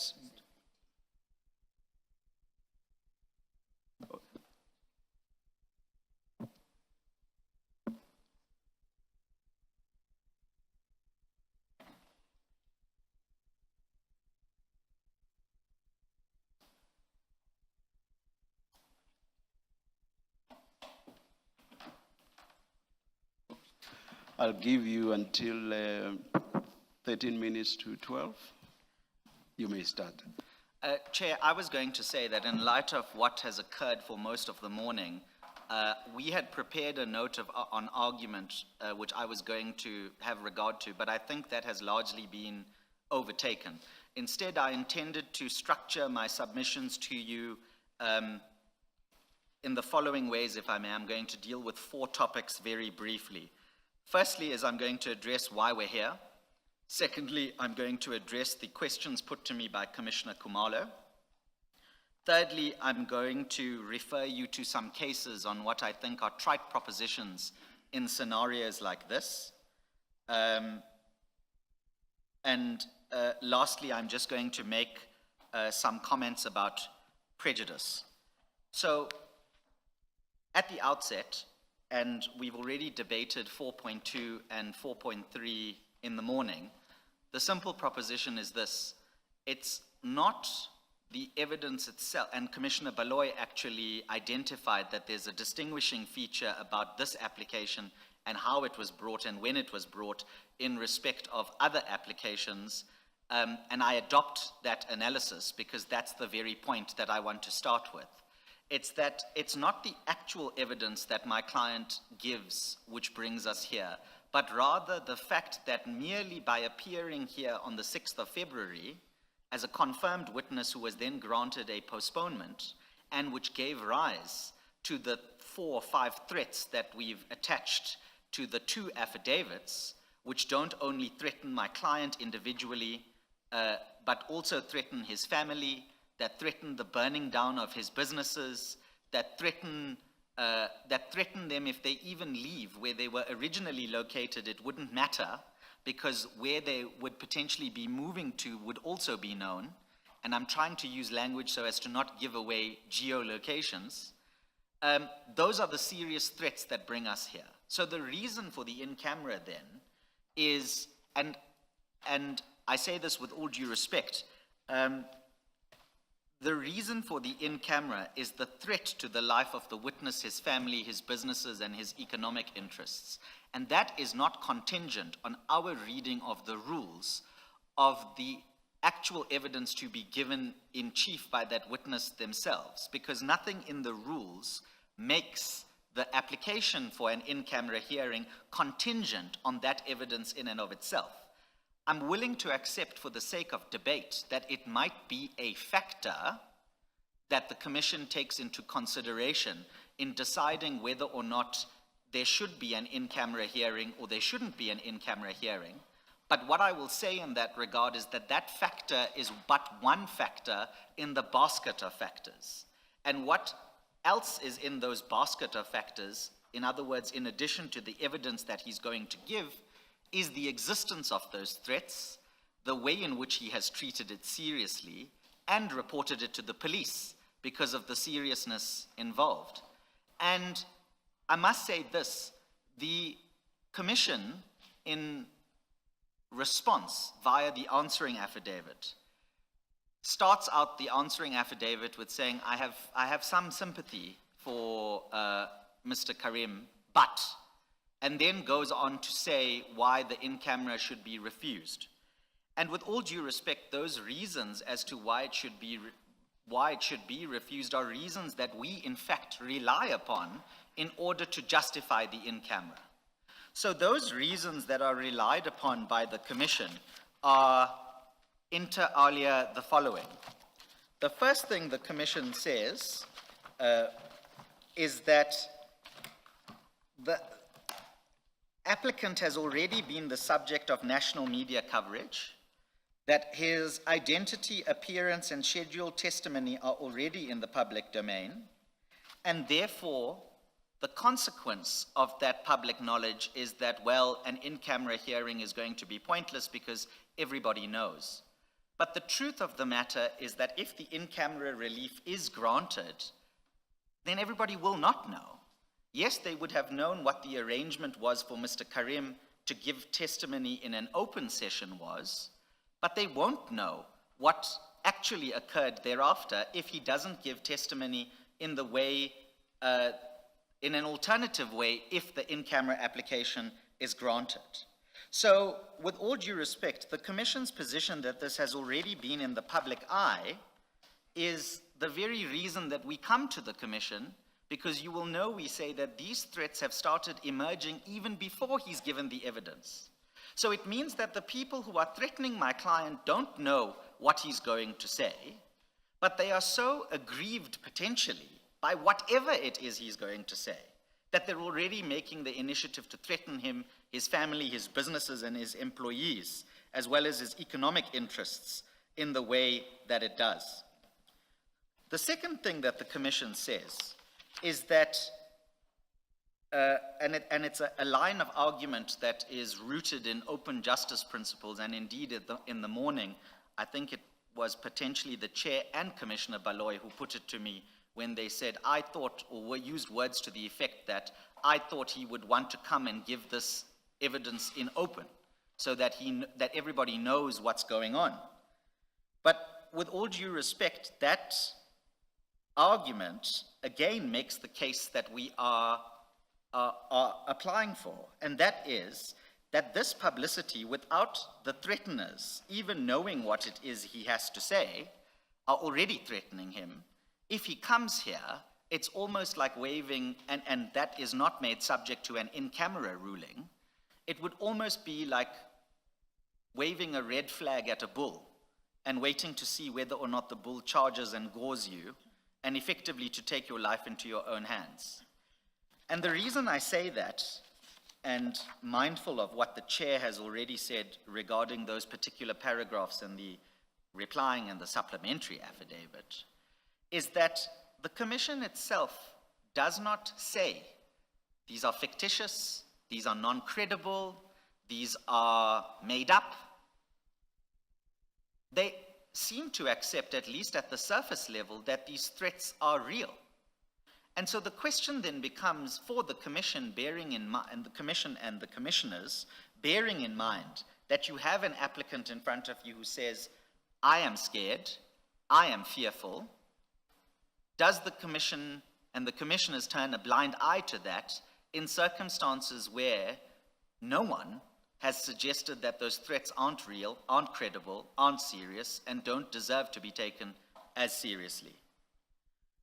So that's point number one about why we're here. We're here because of the fact of the threat, and any opposition mounted on the content of the main witness statement, I would submit, is firstly misplaced, but secondly, to the extent it's not misplaced, it's but one factor in the basket of factors under your consideration.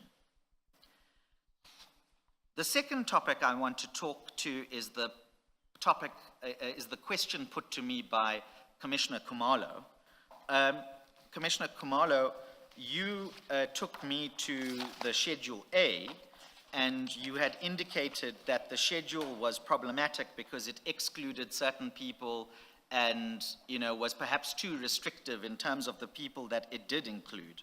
And you mentioned particular individuals like the head of the security, the investigation team, the researchers, and all these categories of people. I'm willing to accept that this might be too constrained, and the reason I can readily accept that is because we simply don't know who the relevant people are in the operation of the Commission behind the scenes. Likewise, for example, in trying to get the application in front of you, we don't know how long it took when the Commission's attorneys received it to put it in front of the commissioners, whether it was placed in front of you before the 25th of February, whether the correspondence bundle, like we asked to be placed in front of you, was placed in front of you. We don't know all of these things. And the reason I highlight that... They're in the website, Mr. Freeman.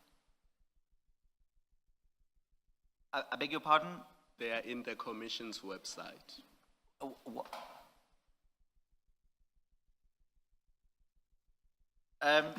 Please continue, Mr. President. Be that as it may, it can be on the Commission's website, it can be stapled outside the Commission's premises. The point of the matter that I'm making, Commissioner Khumalo, is that parties often ask courts for relief all the time based on what they understand the position to be.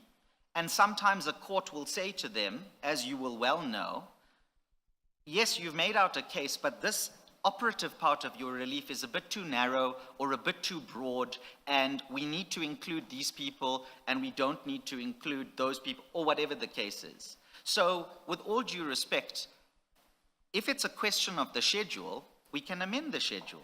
Or if it's a question of the Commission making a directive regarding who should be included and who shouldn't be included if the Commission is with me, then that satisfies the issue with all due respect. Because like I said in the debate in the morning, and I think it was with the chair, is that these requests have always been subject to the chair making the appropriate ruling, either accepting and granting the application, or dismissing the application, or granting it but subjecting it to different grounds on the relief, or anything of that kind. So I think with all due respect, it's a little bit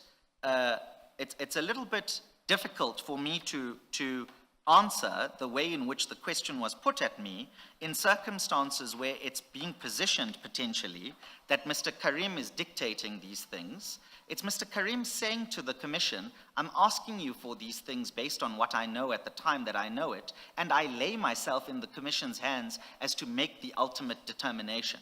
So if the accuracy of the schedule is incorrect, we wear that. And we wear that not because we want to keep some people out or some people, we simply don't know.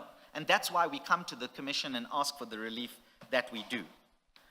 May I go on to my third topic? And I think, Chair, I'll be done with my protected time relatively soon. May I just take an instruction?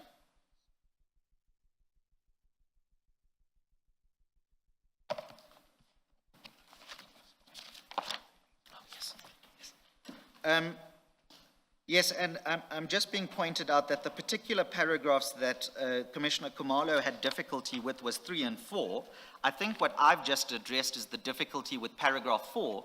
Regarding the difficulty with paragraph 3, I just would point out that it's not the main statement that was subject to the in-camera, it's the in connection therewith defined as being in the in-camera application. And even if the drafting is not clear enough to make that clear, let me make this clear now on the record. That must obviously be the case, because if the in-camera application that we're arguing now is unsuccessful, then the normal rules apply. But if the in-camera application that we are arguing now is successful, that would be subject to whatever the Commission and the Chair ultimately grants as the relief. And again, I understand that the concern against me might be what it is. I don't think that the idea has ever been that the main statement must be kept away from the relevant commission staff. It must be kept away from it being an open publication or as effective as an open publication. That's the contention in the in-camera. And in regard to the Brown-Mokhotsi example that Commissioner Khumalo raised, apart from saying that I don't know whether Mr. Mokhotsi applied for an in-camera hearing or an in-camera hearing and how that would impact fair trial rights, like I said in the morning, part of the Commission's imposition of an in-camera regime would make accommodations, as it must, for these kinds of issues to be ironed out. So that, like we know, for example, in high court proceedings and in all court proceedings, where there is a confidential affidavit filed, sometimes what the court says is it seals that part of the record, and the parties are given a full opportunity to engage each other on the contents of that confidential affidavit. It's just that those exchanges of affidavits are subject to a confidentiality regime. And we don't ask for anything more than that. And in fact, we ask the Commission, if such an in-camera regime is going to be upheld in these circumstances, that that's the kind of consideration that is applied. May I say then, on the third topic that I had, which was about the cases that I wanted to deal with, I think these are fairly trite propositions that I'm making from the cases that I've cited. I've given my learned friend notice of those cases and the paragraphs that I'm going to rely on. So I'm not going to ambush her very deliberately. But my learned friend raises her eyebrows at me. But these cases, we say, put forward two propositions. The one proposition is that the state has a positive duty towards citizens to protect them where there is a concern about their rights. That is derived from cases like Carmichael, Carmichael, I apologize, I always say Carmichael, Carmichael, at paragraphs 44 and 45, and the court will be familiar with Carmichael.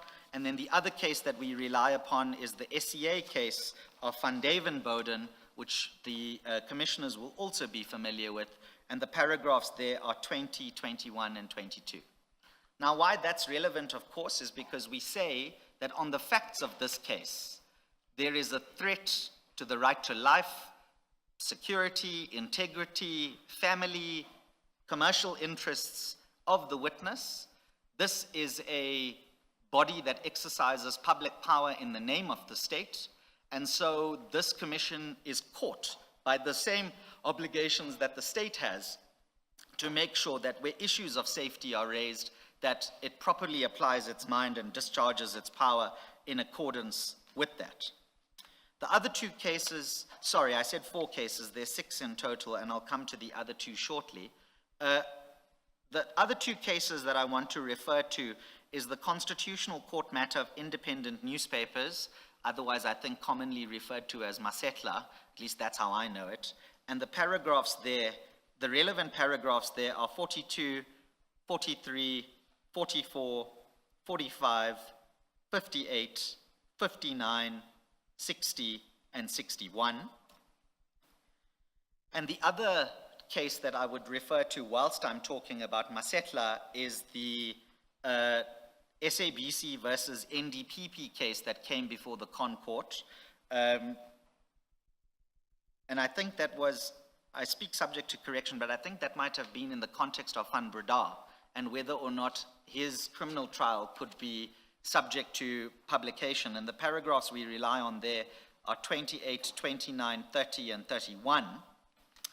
And what those cases make abundantly clear is that courts in those contexts, we say courts, it applies as equally as against this inquiry as a tribunal, must engage in a balancing exercise where default positions of openness, which is what the default rules of this commission envisage, conflict with competing and contesting rights.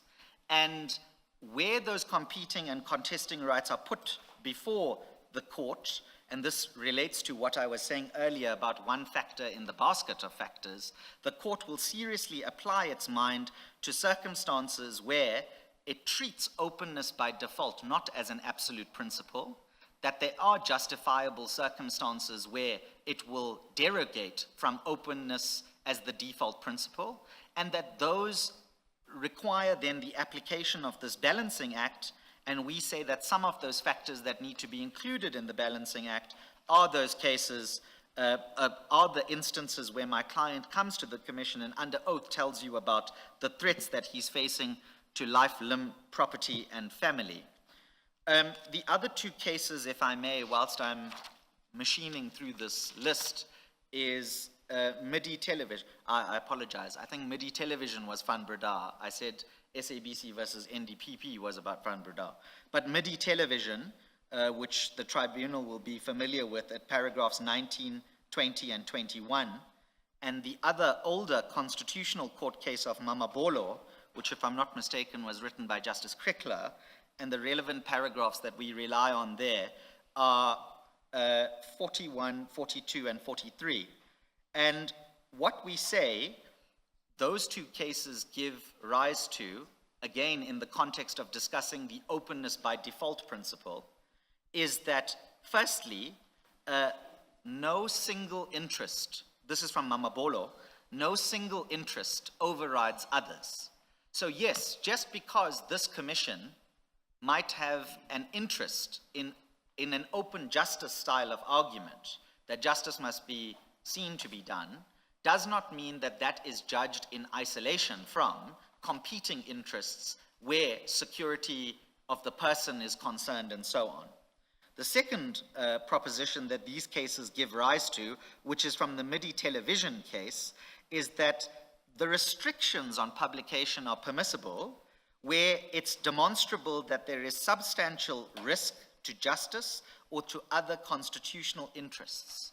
And we say that we fall into that category.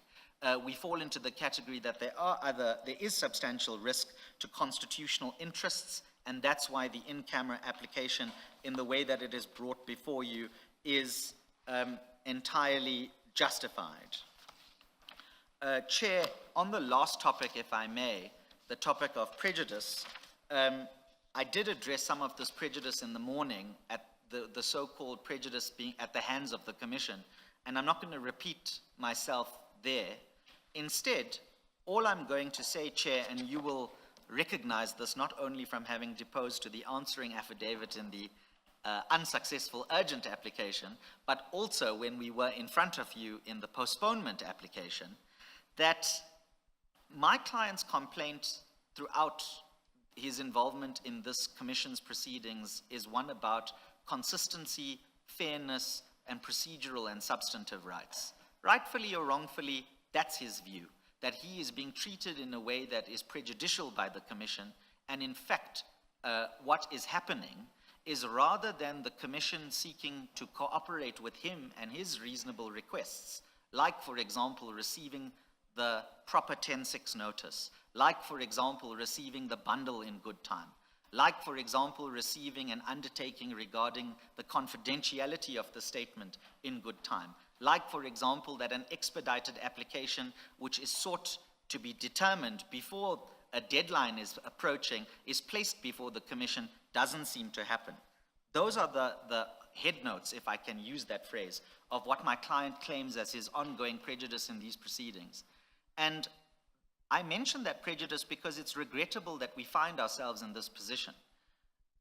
Unfortunately, the way in which my client seems to be treated is in an adversarial manner rather than what we understand a role of a commission of inquiry to be, as being an inquisitorial manner. And unfortunately, the way in which things have unfolded in front of this commission have meant that, I apologize, someone is trying to phone me again, the difficulty that my client has is that rather than reasonably being accommodated so that he can come to the commission and give the evidence and do his inverted commas job and get out of the commission as soon as that job is done, instead we get tied up in these kinds of procedural skirmishes where at the end of the day, like for example, on the issue of the bundle, which was the subject of the postponement application, the bundle eventually was given, a specific bundle was eventually given the night before we were expected to appear for the first time.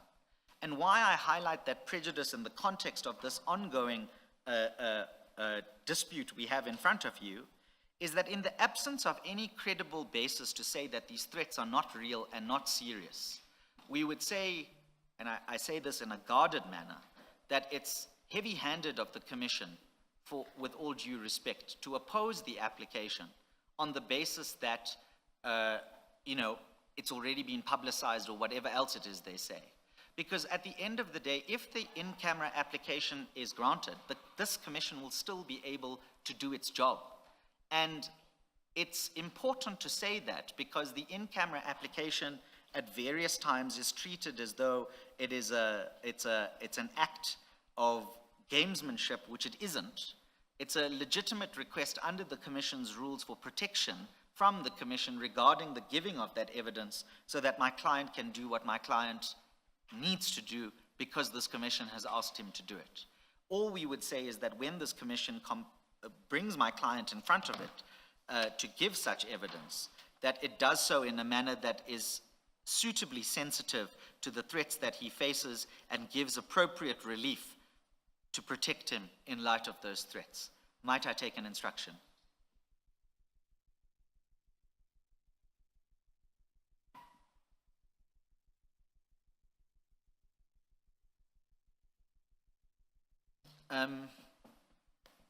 Just whilst, before I yield the floor, so to speak, just one thing that we are aware of. Obviously, whilst we sit here, we expect the Commission's supplementary bundle, which we anticipate to be given today, because it's 2 business days later after the filing of the statement.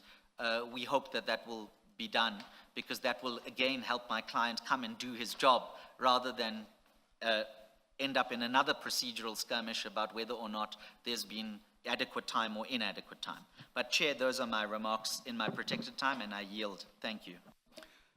Thank you, Mr. Premhid. Just on the last point, Ms. Hassim, I assume that if that bundle is not ready, you will move mountains for it to be served today.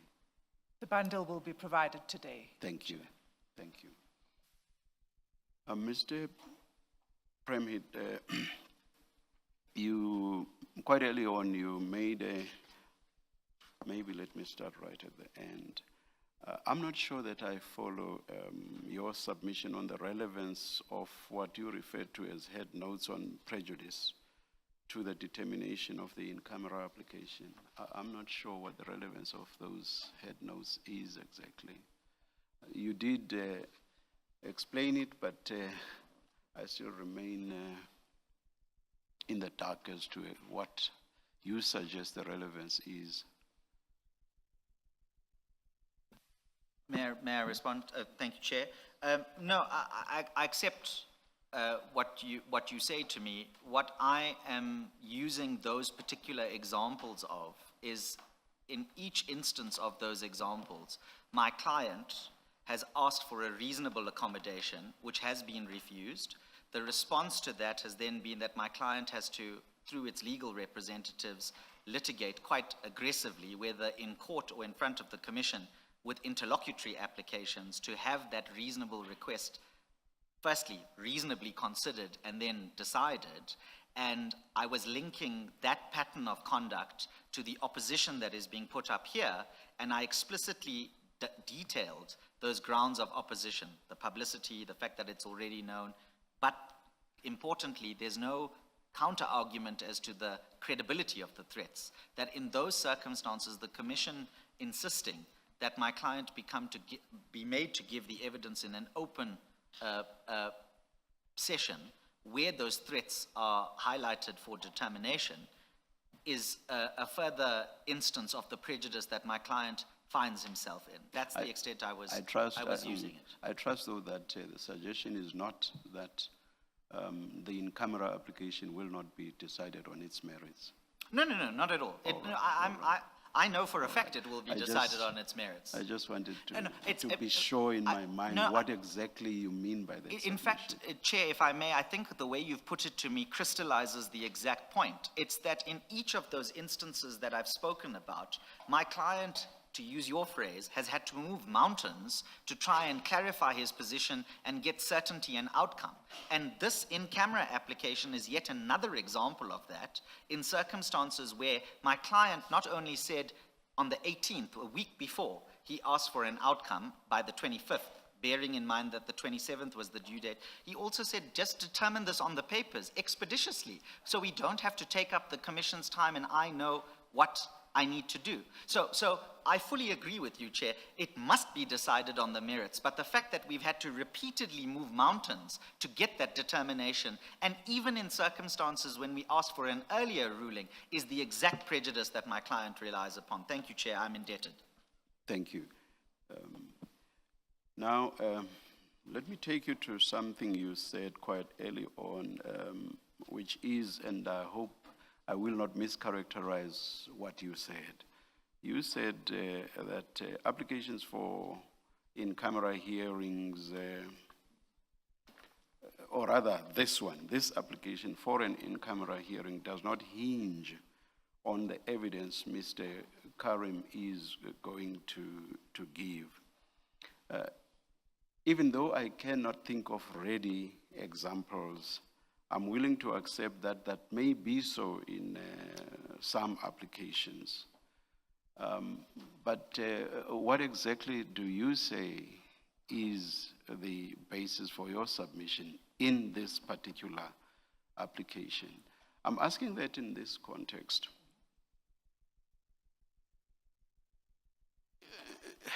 Not every and any witness that has testified before us has received threats. And those that have either received threats or had a reasonable basis to believe that their lives were at risk, even if they had not received threats, gave us cogent reasons for us to understand why there would have been threats and why there would have been a reasonable belief that there was a risk of bodily harm or even a risk of them being killed. Something cogent was placed before us. Please bear in mind that here, I'm not talking about just the fact of threats. I'm talking about what underlies the threats that we are told about. That's where my focus is. Now, on what basis would Mr. Karim, I know the threats don't come from him, and he says in so many words in his affidavit that he does not know where the threats come from. But if he sits down and applies his mind in the light of the testimony that he's going to give, who does he think may possibly be threatening him? He is best placed to think about that and possibly to even come up with answers to that. Bear in mind that I say in all without exception, all the other cases where applications for in-camera hearings have been made, we were given something cogent, which had a factual foundation. Thank you, Chair. May I respond? Chair, on the first point, where you said, you put to me the not hinge proposition, and you said it may be so. Just to emphasize that, our position is that based on the Commission's rules, that doesn't seem to be the case to us. But let's leave what the rules may say or not say to one side for the moment.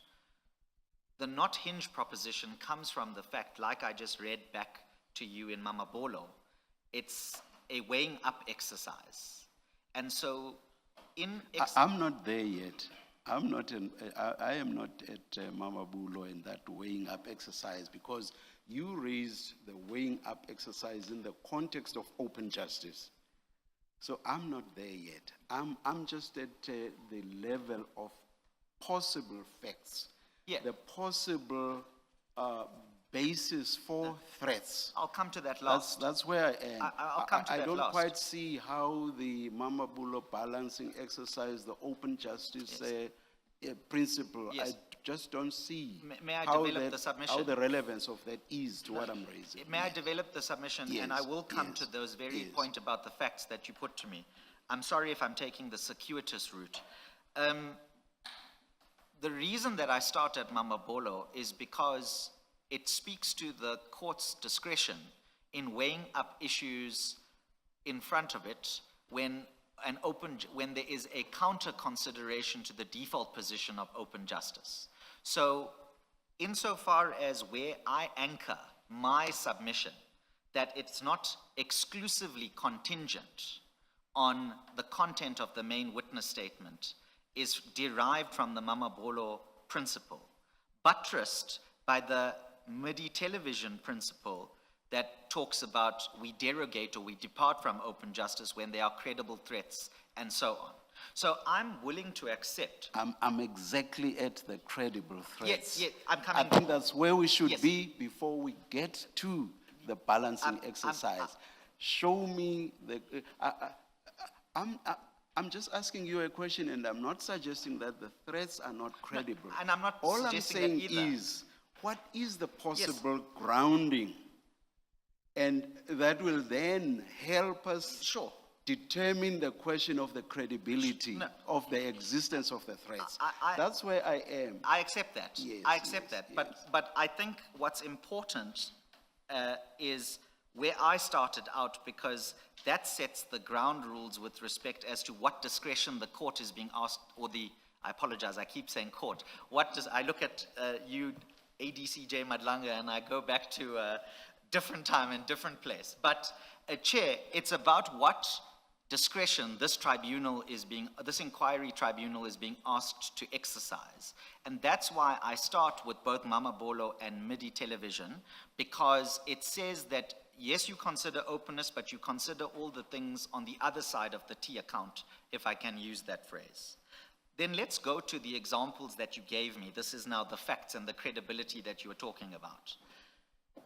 Those examples, from my understanding of what you have said, Chair, is that they were all anticipatory explanations for why in-camera hearings should be justified, because if I get your words wrong, Chair, please correct me, but you said something to the effect that those witnesses who asked for in-camera hearings gave cogent reasons for us to understand who would have threatened them or where those threats could have come from, in anticipation of asking for in-camera. Or even where they would come from. In yes. regard to those witnesses Yes. who did not say that there had in fact been threats. No, so you and I are ad idem on that. And I would say that my client is, with all due respect, in a stronger position than those people. Because what my client says, or does, is he doesn't come to the commission on the basis of reasonable speculation about what threats I might face or where those threats may come from or who may be giving those threats. My client, by contrast, comes to the commission with real threats annexed to the affidavits and says, look at what I'm being subjected to.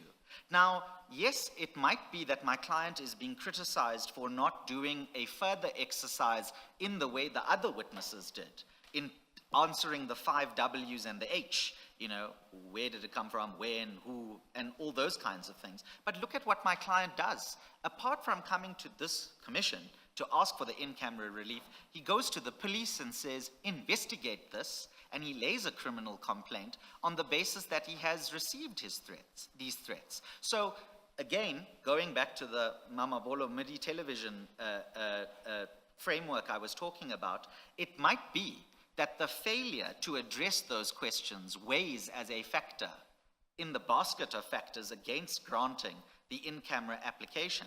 But I would say, with all due respect, imposing that on my client and doing so in an adverse way in the balancing exercise is contradicted by the factual position that he's in. I'm still not at the balancing exercise. I'm still at the level of the facts and what would, where, put it this way, who would these threats possibly come from?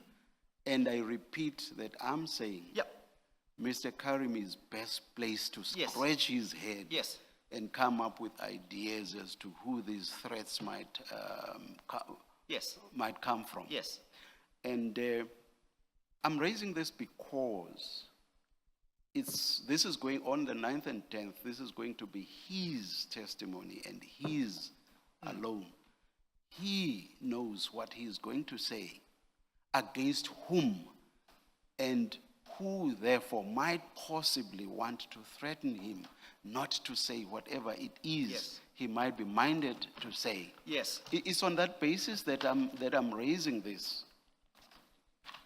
No, Let me just, I'm not saying I do not believe him.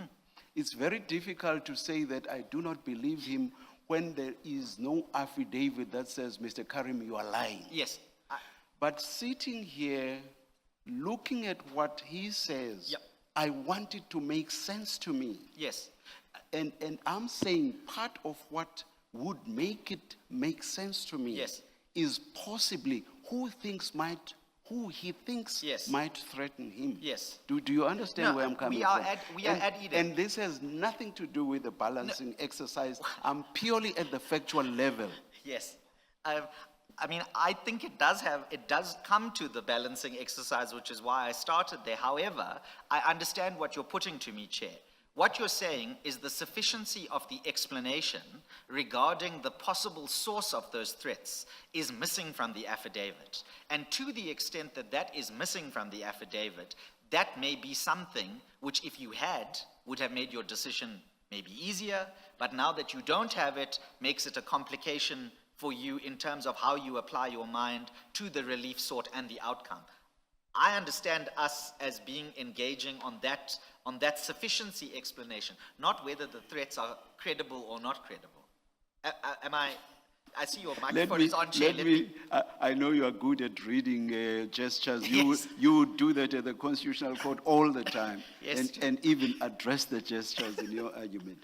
I'm not sure that I want to get there. That is, get there to the extent of saying, Okay. I'm 100% saying there's no issue with the credibility. I'm not there yet. Yes. I'm actually testing the credibility in wanting to find out who could possibly Yes. have threatened Yes. Mr. Yes. I'm quite mindful that we are dealing with an application that's on affidavit. Yes. And, I don't even think we get to plus and evens here because Yes. there's nothing countering Yes. or seeking to counter. I realize all of that, but it does not mean that we cannot engage at the level of, is this something credible just on its face? That's where I am. And as part of that engagement, I want to know who Mr. Karim thinks may possibly be threatening him. Well, I can't give evidence from the bar, and I'm not going to give a version on behalf of my client, whatever he might have told me in consultation. I don't know what you're showing me. In consultation. So I now, in front of you, I can't give you that explanation. What I can accept is that that explanation, in the way that the chair is putting it to me, is something that should have been there or might have been preferable if it was there, and I accept that it's not there.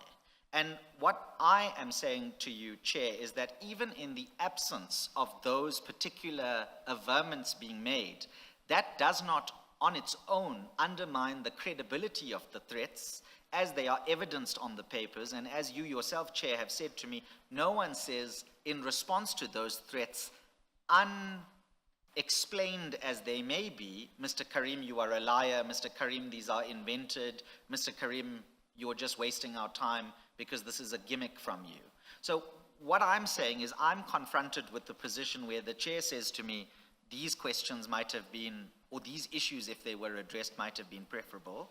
They're not addressed in the papers. And I'm saying in that circumstance, it is it is what it is and that we can still seek the relief. But I don't know, and I'm speaking without an instruction, but I don't know if these are the inquiries that the Commission is interested in, which again, without rehearsing anything about prejudice, if we weren't treated adversarially and if we were treated perhaps a bit more reasonably, we could have been advised about or told about. Because remember, we're also making the application on the strength of the Commission's rules where these kinds of issues, yes, they might be raised by the chair, they might be relevant, but they're not specified in the rules. So my client is again caught between a rock and a hard place where he looks at the rule, he does what he thinks the rule On says. that point about if perhaps an indication had been given, would a supplementary affidavit assist? I was just going to come to that, and I was going to say that's what I was going to say without an instruction.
Yes, Mr.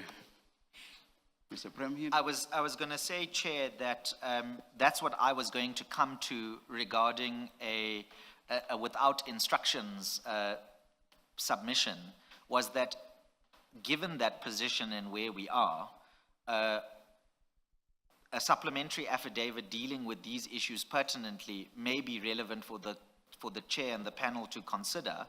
But of course, that might have consequences in terms of my learned friend, and obviously mindful of your judicial role, you will say to me, but now you're supplementing after you file the application and you're trying to remedy after the fact.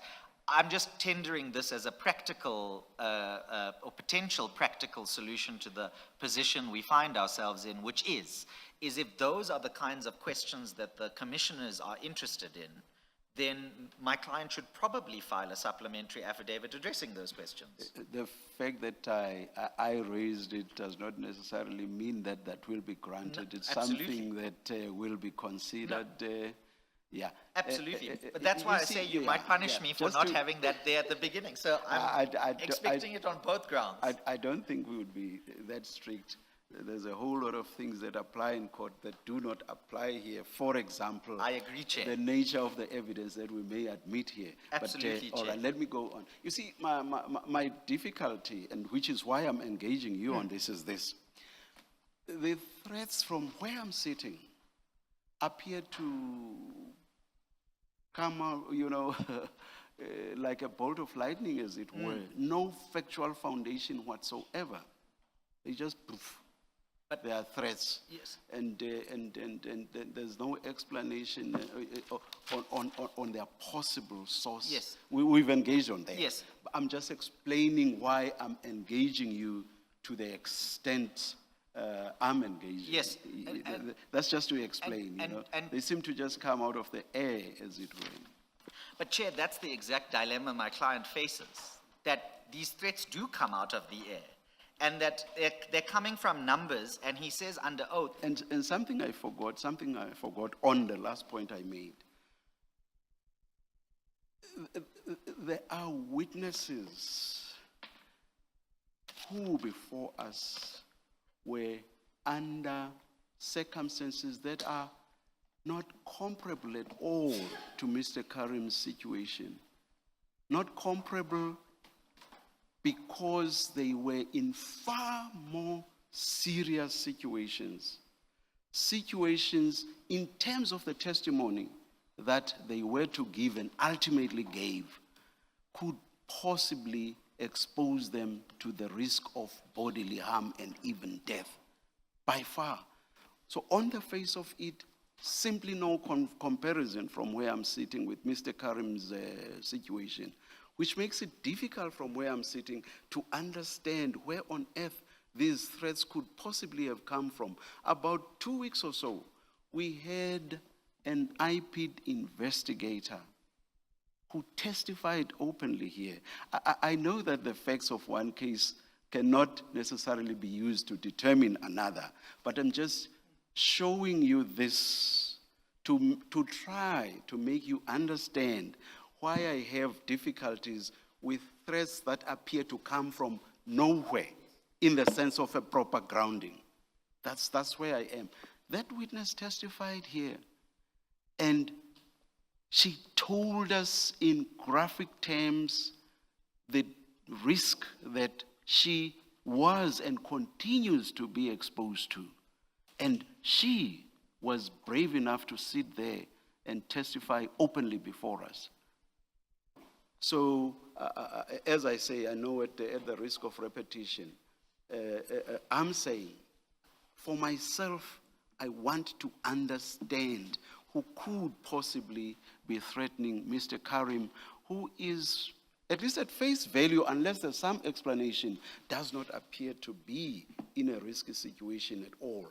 The risk that we see comes from the unexplained threats. Any response to that? Yes, thank you, Chair. May I just say that had my client, and I need to speak very carefully because there are things that have been said to me which are not in front of the Commission, and so, but, you know, we're coming pretty close to discussing that, so I just need to give that caveat, if I may. Had my client known, or reasonably known or suspected, one would have imagined him to say these things. And he not only says to you about the unknown numbers and doesn't give an explanation who those potentially might be under oath to the Commission, he gives an equivalent statement to the criminal case where he's opened a criminal complaint and says, this is all the information I have, here's the threats, please investigate because it's threatening me. Now, I don't want to be impertinent, but the police are hopefully not going to turn around to my client and say, no, sorry. We're not going to investigate these threats despite the objective evidence of these threats because you didn't do your own forensic exercise as to who it may be or what. I don't think the two are comparable. And, but please, yes, okay, let me not gag you. The point I'm making is that even an imperfect complaint to the police can sustain a criminal investigation. Obviously, we are in a different scenario here, but the point that I'm making is that it's the fact of those threats in the criminal scenario that would trigger a criminal investigation. It's the same facts and of the existence of those threats that are placed before the Commission by the witness who gives the fullest explanation. And the Alice in Wonderland world we're potentially heading towards is that my client will be refused relief on an insufficiency ground potentially, but the same insufficient evidence when placed in front of the criminal case or the police might result in an actual criminal investigation.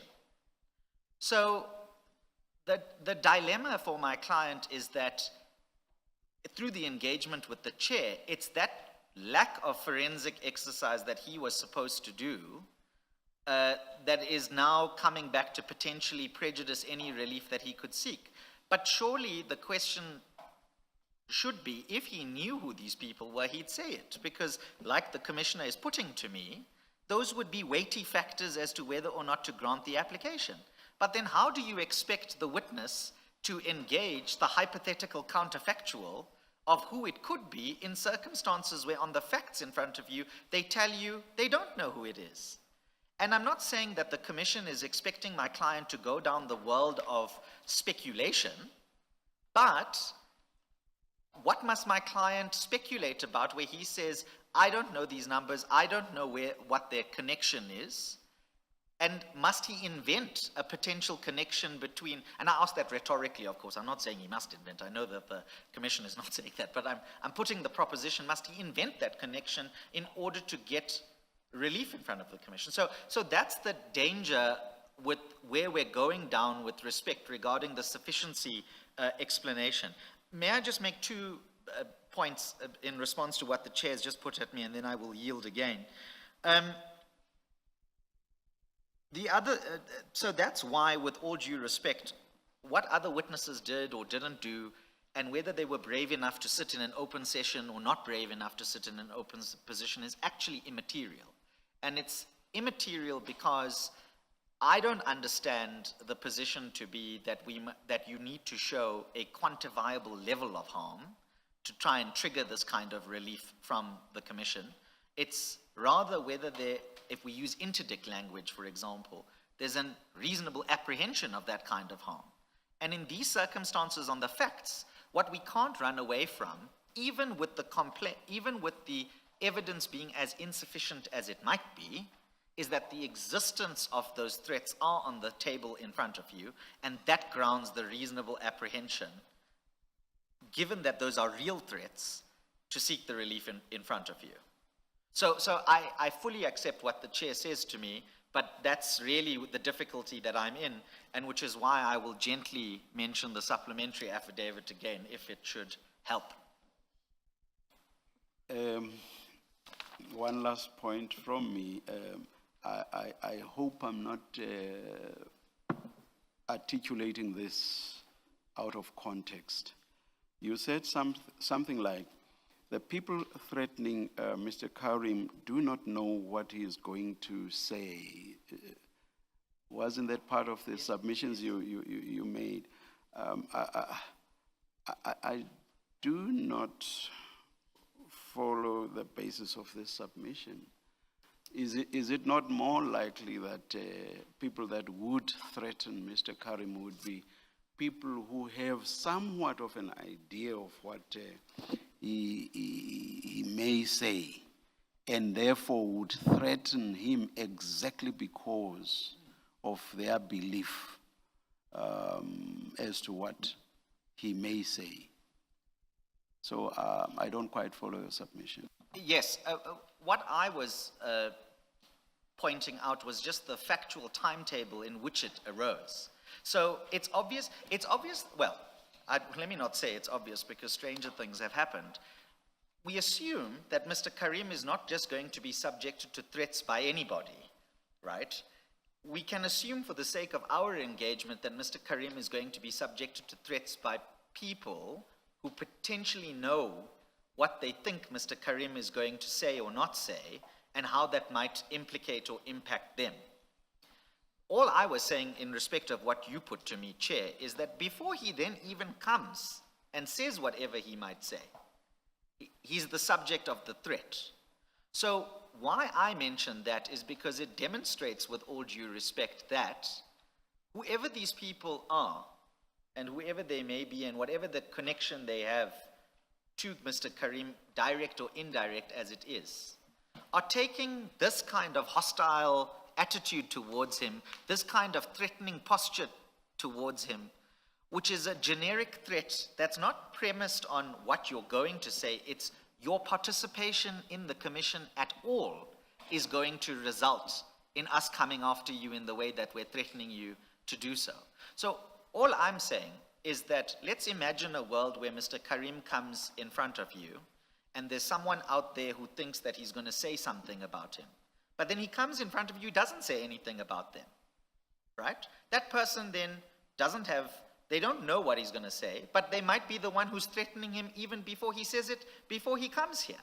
So that's the dilemma that my client is faced in, and that's why, Chair, I can adopt what you say to me regarding who these people potentially are, but I'm just emphasizing that the way in which these threats come about in terms of the timing shows how serious they are, that they're making these threats even before he comes here and says anything. So I understand what you say, it's just that I have a slightly different view on that exact same proposition. Thank you, Mr. Premier. Thank you, Chair. Thank you, Chair. Thank you. Mr. Premier, I think the first two things that your client relies on in an affidavit, need to be straightened out. You have withdrawn in your earlier engagement with the chair the references to the death by suicide of Mr. Pretorius. So there's no reliance on that anymore. Am I correct to Well, understand that? that's the consequence of the being consequences, corrected that's and not me accepting the correction. Yes, that's not one of the Yes. facts he relies on. The second is the killing of Mr. van der Merwe, witness D, that he relies on in his affidavit. And he annexes, if you want me to refer you to remind you. Yes, please, Commissioner Baloy. If you look at the main affidavit, and you go to page 15 of that, yeah, it's yes, 15, in the main affidavit, but it is, so it's obviously mentioned in the affidavit itself, and then he annexes this. And this is one of the factors that he raises with us as part of his concerns that he may be killed. Can we just perhaps clarify with you that there is nothing, there is no evidence or information in the public domain or before this commission that that supports a statement that the witness was killed because he testified here? There's no such evidence. This is still very much a matter of police investigation. Okay, you're not stating it as a fact. Yes, and I would do no more than look at the headline of page 15, where it says, in an apparent hit of the witness. Yes. So my client's position has been that these things are happening. What things are happening? Well, the apparent hit is happening, and that's, he relies on that article to say so. He's not attaching evidence that has come in front of you. Or He's not saying he was killed because he testified. Yes. That's not what you're trying to say. The position taken by my client is that, and I'll direct you, if I may, Commissioner Baloy, back to that paragraph 18, which didn't help me earlier, but I'm hoping is going to help me now, is where he's giving an explanation of what he understands to be happening regarding witnesses. And he's contextualizing that to say, I'm just not willing to take a risk. Yes. He's not being definitive. He can't be definitive. Well, in paragraph 10, he says, it is well established that there has been assassinations and attempted assassinations of witnesses who have appeared before the commission or who are scheduled to appear before the commission to testify, right? And then he attaches those articles. That we just spoke about, what I'm putting to you is he makes that statement, but in fact, as a matter of fact, there is nothing that says the witness died because he testified. Yes, I have no difficulty in accepting Yes. that. I have no difficulty in accepting that. All right. Now, having done that, can we, and in light of your discussion with the chairperson, can we have a look at the documents that you've attached as a threats? Yes. Because I would like to, firstly, maybe let me foreground it this way. Your client is a businessman, right? That's what he tells us in his affidavit. Yes. He's a businessman. Your client tells us in his affidavit, at least in the annexures that we have here, he's a member of the ANC. Yes. Okay, so That's not in doubt. We've got those facts, right? Now, I look and please assist me to the extent that I may be misreading these annexures. Now, my reading of these annexures, except the last one that we will get to, none of these annexures, the first is at page 14. I'm there. there is absolutely no reference to his appearance before the commission. Yes. Previous appearance and anticipated appearance, right? Nothing about it makes that connection. Do you accept that? Subject to the caveat that I mean, factually, yes, I accept it, but my submission in respect of this annexure is that the timing of it is suspicious, alternatively convenient, given when it comes.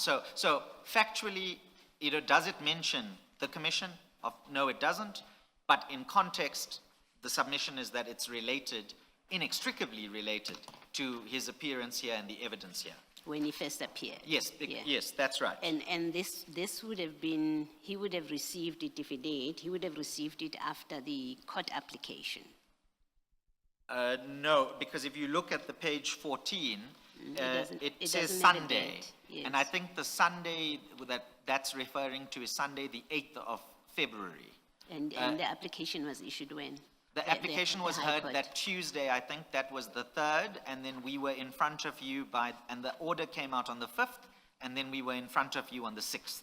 Okay, so the application was in the preceding week before he appeared before us?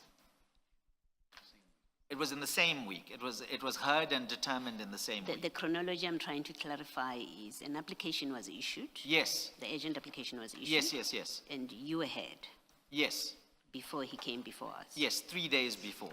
Okay, and so this is issued only after he's appeared before us? Yes, And in the court application, he does mention that he's going to be appearing before us, but he doesn't get a threat. In the period between the court application and his appearance yes. before Oh, us, I there's no see. threat No, received? no, there are none. Okay. So we've cleared that page 14 doesn't make any reference to his appearance before us, right? But may I say something Yes, you in may. response to that? Isn't that ironic?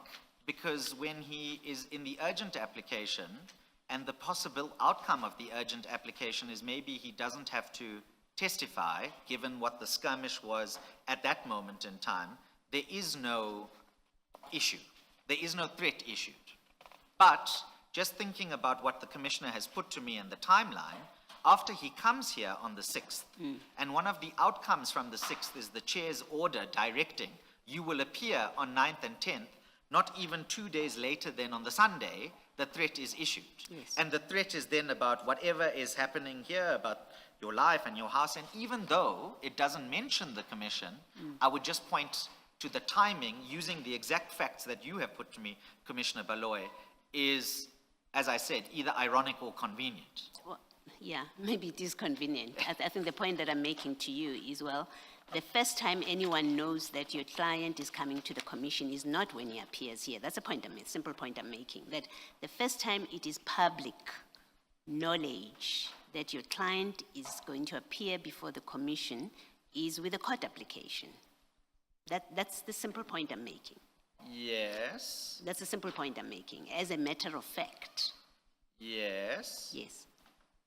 That's all I wanted you to accept. I can give that fact because Okay. those are the facts. I can give Okay. the answer. What I'm trying to resist is the path we seem to be going down regarding the timing of the threat vis-à-vis the appearance here in front of the commission and the absence of a threat vis-à-vis the application and the inference to be drawn No, potentially. I'm not at Okay, inference stage well then yet. I have no concern. I'm not there yet. Then I have I'm no at- concern. I'm at fact establishing stage. Before we go there, potentially, yes. Potentially. So we've established page 14 does not make any reference whatsoever. So, Yes. this threat could, on this page alone, the source, the reason for the threat Yeah. could be anything. Could be his membership of the ANC, Yes. could be his business yeah. associations, Yeah. in any of that, Yes. maybe even the commission. Yes. But we have no basis No, on but- page 14 to link it to the commission. Yes, and well, no explicit basis to do so, but. No basis but- at all. What I'm but- suggesting is there's no basis at all. No, that's where I need to resist that conclusion with all due respect, because by Yes. the same token that you put up two other possible explanations, Yes. his membership of the ANC and/or his business interest, why is the commission and the timing of the commission seemingly discarded, but No, two I've alternatives included the commission. I've said to you, it may be the Yeah, okay. commission. Well, then- But I have no basis Yeah. to say it's one or the other. So- There so- are three possible bases from what I've put Yeah. to you, I've proposed to you, there are 3 possible bases. Or more, we for don't, the- we for don't the- know. for the- Absolutely. Yeah, then yes. we're ad idem, thank you. And then A2, we've agreed, it says nothing about, it doesn't help anything, right? That was the Because- attempted assassination. Yeah, no, this is the death, in fact, of witness D, him being shot, The one at page 15. 15 years. Yes, yes, the apparent hit, sorry. Okay, so this has nothing to do with being a reason, providing a reason for your client to fear appearing before us. Well, you've heard me on that already, and I've tried to read that in context for you, having regard to the other paragraphs in the affidavit where he gives an explanation regarding how he sees these things happening, which animate his fears. So factually, I accept your correction Yes. of the record like I did earlier with Commissioner Kumalo, Yes. but with all due respect, I don't think that that detracts from the underlying point, which is that even if he's misunderstood the correct facts regarding what happened in respect of this witness, that is nonetheless something that animates the fear, which triggers the in-camera, and that takes us to a reasonableness assessment. But Yes. so I Of think of we're course, at idem. it's up to us to look at these that he's referring to, finally to determine whether that fear is reasonable or not. Yes. So it's not for him to simply say, Yes, but I'm animated, I'm concerned because of this, and that's it. Then we must make a decision that favors him. No, of course. We have to assess the reasonableness of his fear, and we can only assess it on the basis of what he's relying on, right? yes, For I the order accept that. 36. Okay. But may I just say that, and I speak subject to correction, but the answering affidavit doesn't make these points about what could have animated my client's fears and says, oh, well, you know, you talked about 2 witnesses, but actually this is the correct factual position. And so in as much as obviously the commission needs to correct the record where there are mistakes and apply its mind to the issues as they are, the point that I would make is that the commission fails to correct that animation regarding the fear. And Yeah, so, but what are you saying, okay, now that you're saying this, what are you saying we should do with that? Just because the commission doesn't deal with it in the way that you say they haven't, are you Yeah. saying it's not within our powers to determine on the basis of what he has placed before us? Because maybe let me suggest this to you. As I see it, is even if they had chosen, the evidence leaders had chosen not to answer, we still have to determine your application Absolutely. on the basis of the case you made. absolutely. Yes. But, So so, it's irrelevant. It must be Well- relevant for purpose of my engagement with you. It's relevant for purpose of you replying to Ms. Hassim, but for purpose of my engagement with you, it's irrelevant that they didn't say what you're raising now. What's relevant is your answer to what I'm raising with you. yes, and may I just say that I have no difficulty regarding the proposition you put to me regarding what you need to do. Absolutely, I'm not disagreeing with that. All I'm highlighting is that even his mistaken approach regarding what animates his fear is not rebutted by the commission as a mistaken basis to animate the fear. Okay. So, Mr. Premier, we have a few times said the evidence leaders are wrong in what they have said. So it doesn't take the matter any further for you to say, well, they are not saying it. As I say, you'll reply to her if she tries to make that point. But I'm sorry, I think we're speaking slightly past each other, Commissioner, with all due respect. I'm not taking a pleading point in the sense that, oh, the answering affidavit doesn't put up a rebutting version, therefore on Plascon Evans. As the chair rightfully said, there are rules that apply in a court proceeding which do not apply in these proceedings. Yes. All I am saying, insofar as your assessment of reasonableness is concerned and what animates the fear, is that even if he was mistaken at the outset when the application was launched, the commission, who is in possession of the true facts and the full facts in a way that we are not necessarily in possession of, could have said under oath, here's some facts that you need to think about regarding animating your fear. And I'm not making the pleading point. What I'm saying is that that may have reasonably or not reasonably adjusted my client's position regarding the in-camera. And so all I'm saying is that where the commission itself doesn't put up a version to disabuse my But client. what version could they possibly put up, Mr. Prime Minister? Exactly the version you put to me now, I'm Commissioner not putting Baloyi. no, what version have I put to You you? put to me, sorry, maybe I shouldn't call it version, maybe I should say you put two facts to me. It's even stronger than a version. One was about the witness D or F or X. Mr. or- Pretorius, that he died of suicide. Yes, He and was then- not a and then there witness was- before us. And then there was the other. And you're saying the commission should have said that in their answering affidavit?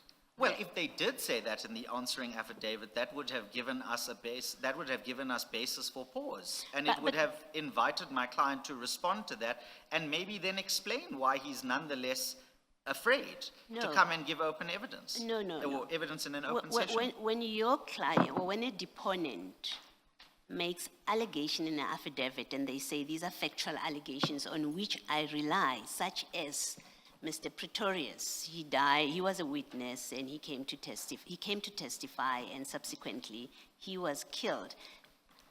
Where does he get it from? It's for him to justify that statement. It didn't have to take, there's no requirement that the opponent should have said, but that's not what happened, so that he can formulate his next response or next position. Your client asserts, the deponent asserts as a fact, and the chair sought to engage you. Yes. Where do these facts Yes. the stuff that is alleging, where Yes. does he get it from? Yes. It's not open to you, at least from where I sit. Mm-hmm. It's not open to you to say, well, the evidence leaders should have told us that he was never a witness, when it is your client who says he was a witness and he was killed because he was a witness. Yes, I think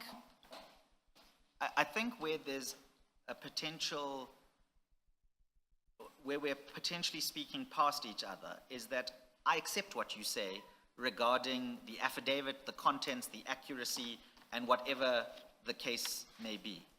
I'm saying, all I'm saying is that in response to that and putting the facts to me in the way that you have, should nonetheless not result in my client not enjoying a consideration of all the other factors that he puts up. Oh, and that's if that's what you're saying, Yes, you, yes, you that- don't even need to say Yes, it, well, of well, course. well- His application will be considered No, on his merit. then we're ad idem. Okay, all right, let me continue the exercise that I was doing with you. The next annexure is A3. A3 is a continuation of that witness D, Mr. van der Merwe's killing. Are you at page and- 20? Yeah,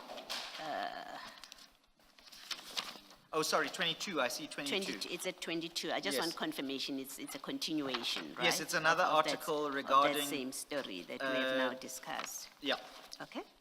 And then the next one is at page 24. Okay, I apologize, yes, Commissioner, all right. It's at page 24, I'm with you. all right? It starts off with tell your every driver at, okay? And then it says tell your every driver at that fight has started. And we will make sure that everywhere where there is that company, we take them out. So there's a reference to his business there, which and you can correct me, which on the face of it seems to be threats related to his business or emanating in respect of his business. And then the next one says, before you appear, the commission will show you and your eyes, boy, go to the commission, we will stay behind and take care of your staff. Now, for the first time, there is mention of the commission, but in context of the earlier messages, it seems to me that, in fact, the threat relates to his business affairs, because it mentions his business. Yes, but I mean, with all due respect, we know what Ndumeni tells us about how we're supposed to interpret a document as a whole and all those kinds of things. And with all due respect, if we can't interpret this document in isolation from two critical messages that come after the business being mentioned, which what we say gives color and context to the entirety of the application. And may I just finish Yes, by sure. saying this, is even if we assume in if I assume in your construction of the message that the first two messages are aimed at businesses, what does it matter in circumstances where the subsequent two messages, which don't mention the businesses, sure, are saying, go to Madlanga and see what happens to you? Yeah.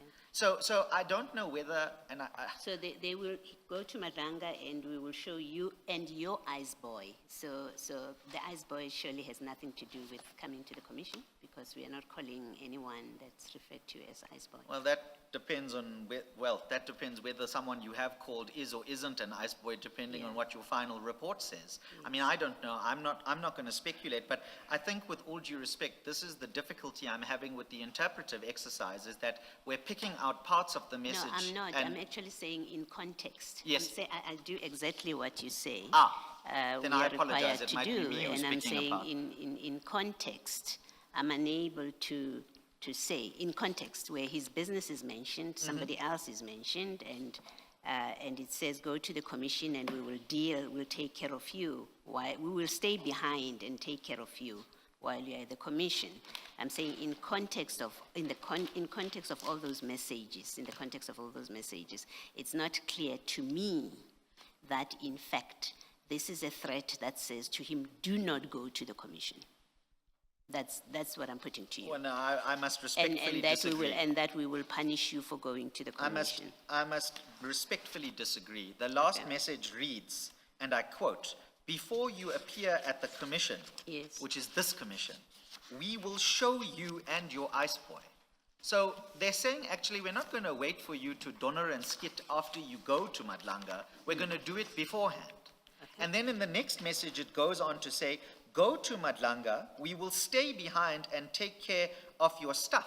So Okay. we're threatening you before you go there, and then when you go there, we're going to do more to you. All right. So with all due respect, and that's the difficulty that I was having as to the construction of the context, I think it's, and I say this respectfully, a little bit artificial to identify those two messages, take them out and say they have nothing to do with the commission, but then ignore potentially the most direct threats which follow immediately thereafter, and I would say respectfully, give context to what those two other messages are about. The targeting of the business Yes. is that might be how the threat manifests, is that we might not necessarily going to come and shoot you, but we're going to go to your offices and shoot your employees, or Okay. burn your offices down. Okay. That's the context that we're talking about, and that's how the deponent tells you under oath he understands the All right, threats. I do need to move it along. Then let's go to the supplementary affidavit, page 60. And then why do you say that has to do with the commission? We've got a picture of three people who say, I think in the affidavit you say, I can't quite see, and it's really more my eyesight than anything. But I think the witness says the T-shirts say he must fall, Karim must fall. Why do you say that has to do with him appearing before the commission? Sorry, I apologize, Page Commissioner 6. Baloy, just would you give me a moment? Yes. Yeah, Page I've got that. 60, supplementary. And then the allegation is at page 53, paragraph 5. Yes, thank you, Commissioner. And I- again, it's a message sent to his business manager. On your paragraph 5, it says, on 22, my operations manager received these pictures. So they were not sent to him, they were sent to his business manager, and, but that's all he says. Individuals wearing T-shirts with slogans, Suleiman must fall and his business must close. My question is, why do you say this has to do with him appearing before the commission? Well, I mean, you've heard me already about the timing of these threats and when they arise. And you've heard me already about the logic of the absence of the threat before the urgent application is what I would rely on to say about the presence of the threats after the first appearance on the 6th of February. And the particular slogan which we looked over is not just any slogan. It's a slogan that is said to say Suleiman must fall. And if you have page 60 in front of you, which is the picture of the three balaclavaed individuals, Yes. I don't know, I can make out the individual on the far left-hand side who's got his head bowed down If you look at the square on his T-shirt and towards the bottom right-hand corner of the square, I can read that says Suleiman must fall. Yes, no, I'm not quarreling with that. No, I know. All I'm pointing out is that for the purposes of context as regards to timing, that's the basis upon which the link is made to the commission. The shirt doesn't obviously say go to the commission and then you will fall, or anything of that kind, but I'm answering your question in the context of what's this link, or how does he understand this link, and that's the version that he's putting, is that all of these things emanate after the 6th of February, and that's why he, reasonably in his view, understands that to be the basis of the threats. It's the appearance at the commission. Yes. Yes, but can we also agree that, I mean, he says these individuals are making gestures of a threatening nature. What do you consider there in that picture as A1? Because that's where he's making reference. What do you see as gestures of a threatening nature there, whatever the threat is about? I mean, I'm not going to give evidence. I'm not being facetious. No, I'm not suggesting that either. You do accept that we have to make a decision No, based on absolutely. the facts and evidence that have been placed No, before absolutely. us. And So I wouldn't want him to say the commission disregarded No. evidence that showed threatening gestures. And I mean, but that's why I'm saying what he should have probably done is he should have said, like the sufficiency discussion I was having earlier with the chair about identifying potential sources of threats, is maybe he should have said, in picture 1, this person has got a fist raised and that means X, or in picture 2, and so on and so forth. That explanation is not there, and that is what it is on the papers. I'm not going to give an assessment of what is threatening or what is not threatening. That's not my role to play here in front of you. So Okay. I can accept that there's an absence perhaps, or a disconnect between what's stated in the affidavit paragraph and what and you've in got in the pictures and what the commissioner is reasonably putting to me. Yes. I can't take it further than that. All right, I understand. And then lastly, the last annexure is at page 63. I'm with you. He says, you're taking chances, we're after you, we're gonna ban your place, you can run but can't hide, bro, we'll make sure we deal heavily, by your family. On the face of it, again, on the face of it, there's no link to the commission, on the face of it. You've heard me already, subject to that same I am- caveat. Yes, I know. Then know of that's course, what- I must okay, accept know that. that's what- Okay, all right. I Thank you. noticed that Commissioner Baloyi did not read the middle text. I'm a lady. Exactly as it is. I'm a lady. I hope that's not an invitation from Commissioner Baloy for me to read it out and not be a lady. But let's just say that the threats, such as they are, use rather colorful and robust language that we as members of the noble profession might not be used to saying in open court, but potentially about each other behind each other's backs. I'm not certain. But yes, but I would say the use of these words are indicative of a context. The use of the language and the threats as they are being made are indicative of a context. Admittedly, Commissioner Baloy, your position is that absent the direct link to the commission, you are in doubt about that context, and my response to you is to say, well, read it chronologically, what happens from the 6th, and that's how you understand the context. That's how I would put it. Maybe lastly from me then, we've seen his statement on The main to statement. the main statement Yes. to the commission. Is it irrelevant to our determination of this application that if we form the view, maybe let me formulate it differently as an if question. If our view of the statement is that it doesn't implicate anyone, if that is our view of that statement, and so we have no expectation that when he comes to testify, he will implicate anybody. We don't have that expectation. If we didn't have that expectation, because his statement, we form a particular view about it. Is that irrelevant to our consideration of this application? No, it is relevant. Like I was debating with the chair earlier, it's relevant in the basket of factors. What weight you attribute to that might sway it one way, or you might say it's insufficient weight and it sways it the other way. So it's not irrelevant. It is relevant, but it's not the sole determiner of the application for in-camera on the merits. So I accept that. Thank you. Thank you, Thank you, Mr. Commissioner President. Baloyi. Thank you. Mr. Premier, I'm going to be brief. I think you've accepted that prayer 3 and 4 have to be modified. In their current form, there's a problem. Absolutely. Yes. And in prayer 3, you accept that your client is coming to testify next week.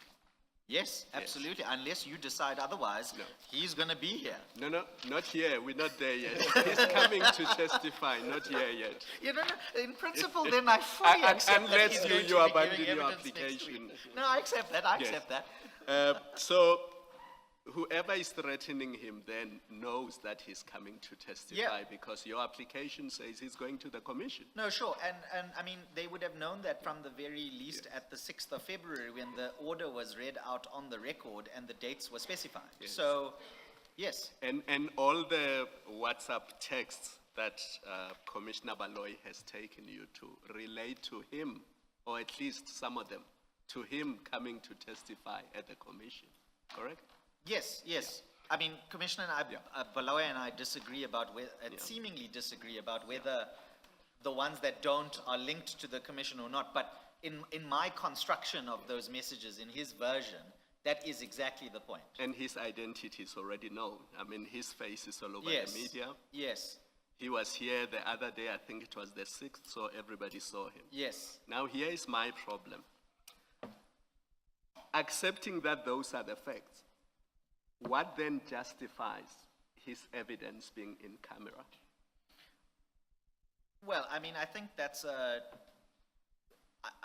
if you approach it from the perspective of the horse has bolted, then there's no answer to that. No, because here is the threat. The threat is they don't want him to go to the commission. Yes. But he is coming to the commission. Yes. So that threat becomes irrelevant because he's coming anyway. I'm not sure you can say that it becomes irrelevant, because if they make good on the threat when he comes here to the commission, then that's indeed very relevant. What I'm trying to engage you on, Commissioner, with all due respect, is that that it might all be known and the date was already known might render the application from a strict legal sense moot if we were in front of the High Court. But we also know that the High Court has interests of justice jurisdiction to nonetheless grant relief, even potentially impractical relief, but nonetheless grant the relief where the interests of justice are satisfied.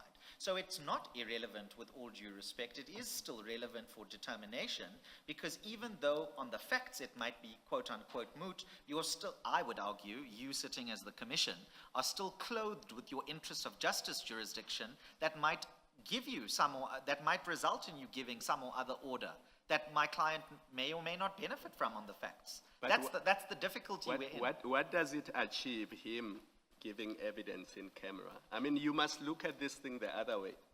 If people are threatening him because they are scared that when he comes to the commission, he's going to say things that may cause difficulties for them, it is even worse if he's giving evidence in camera, because now it means they know he's going to the commission.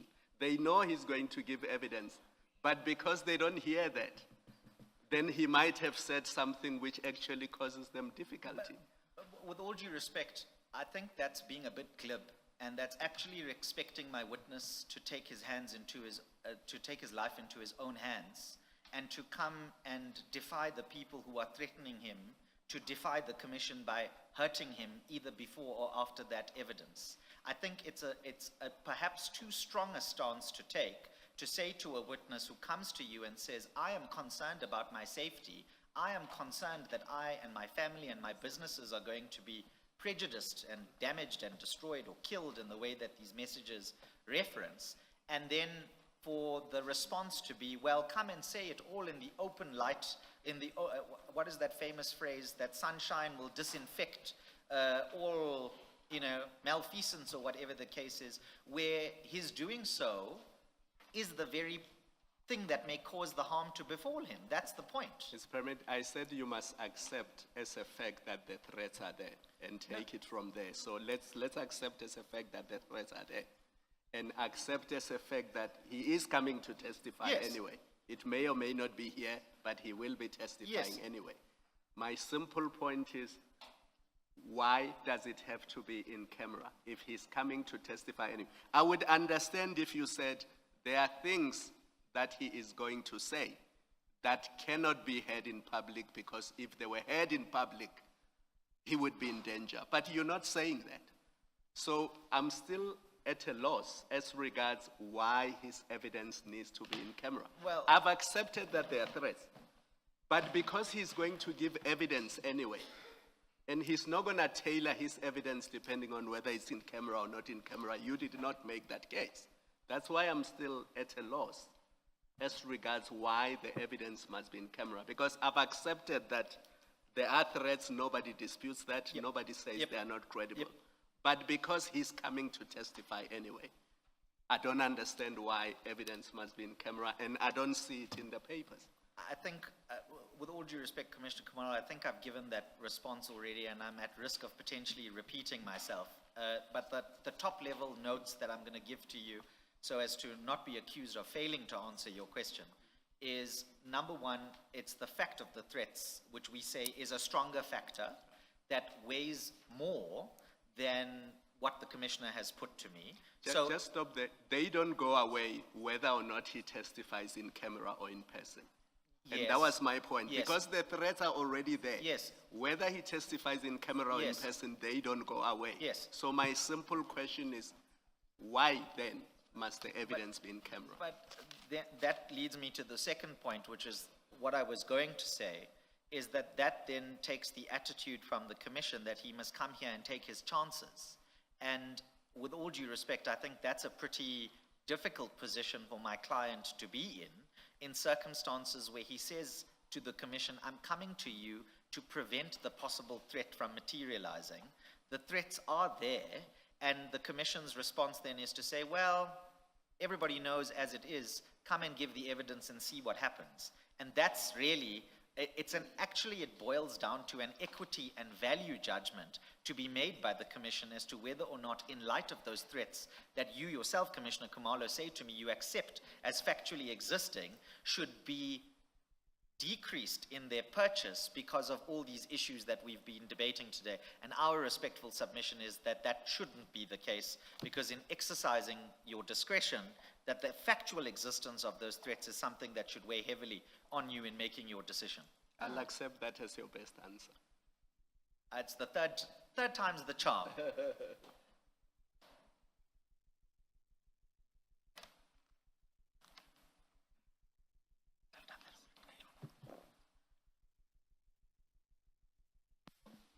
May Council please just give us a moment.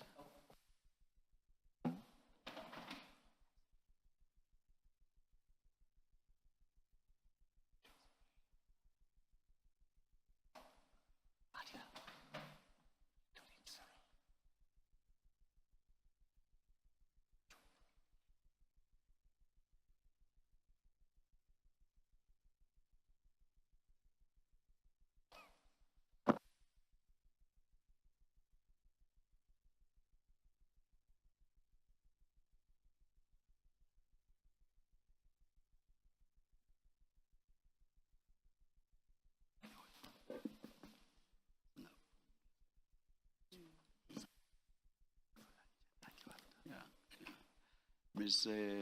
Hasim, do you want to start now, or is it not best perhaps to start when we come back after lunch at 2 p.m.? Chair, may I just consult with because there's another.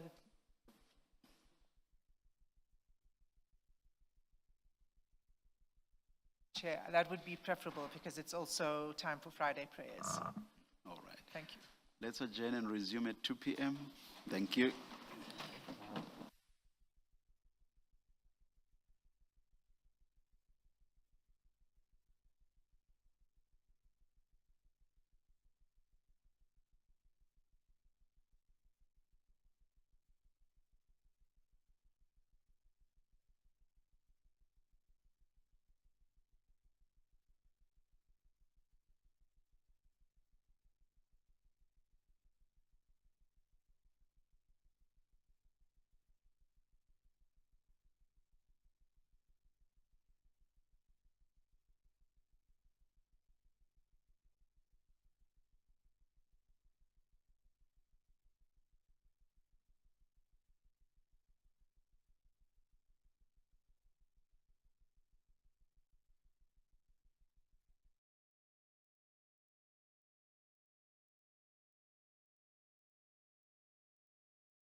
that Mr. Karim is to be present on the 9th and 10th of March for the purposes of leading his evidence, providing his version that he wishes to place before the Commission, and to be questioned in relation to his evidence, particularly on allegations that have been made by other witnesses that have come to the Commission.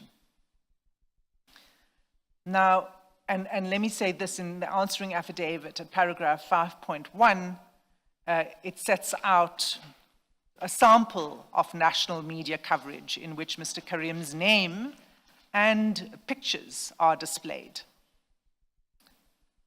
And that's in relation to the High Court application. In paragraph 5.2 of the answering affidavit, there are examples of widespread coverage that Mr. Karim will be testifying on 9 and 10 March, and those examples include visual images of Mr. Karim's face.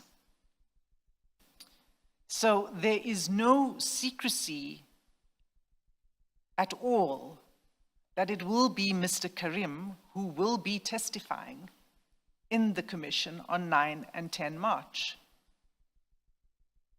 What Mr. Karim says in his supplementary affidavit, though, is the following. He says, if my in-camera relief is granted, at best, the makers of these threats will simply not know when, if, or how I give evidence, as the very fact of my doing so will be sealed. And Chair, that is to be found at page 55 of the paginated pleadings bundle, paragraph 9.2 of the supplementary affidavit.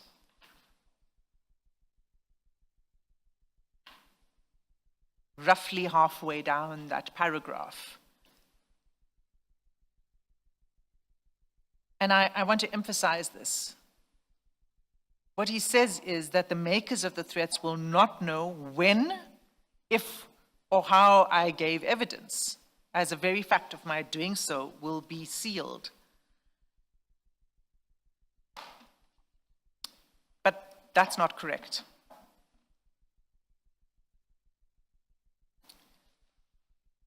First of all, it is known. It is known when he will be testifying, and it's known widely as we've set out in the answering affidavit. Second, Mr. Karim accepts in his notice of motion that he will testify, and as my learned friend has said earlier this morning, it's accepted that he will testify 9 and 10 March. And so in the notice of motion, the paragraph 3, what paragraph 3 requires is just that the hearing is held in camera on those days.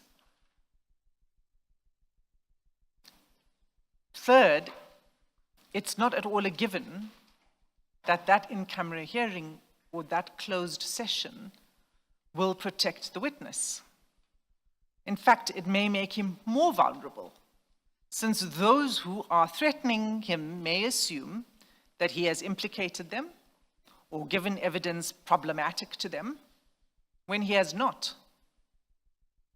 So secrecy can actually amplify a witness's vulnerability by signaling that the witness is exceptional or hidden, and it may just fuel speculation and targeting rather than quell speculation or threats.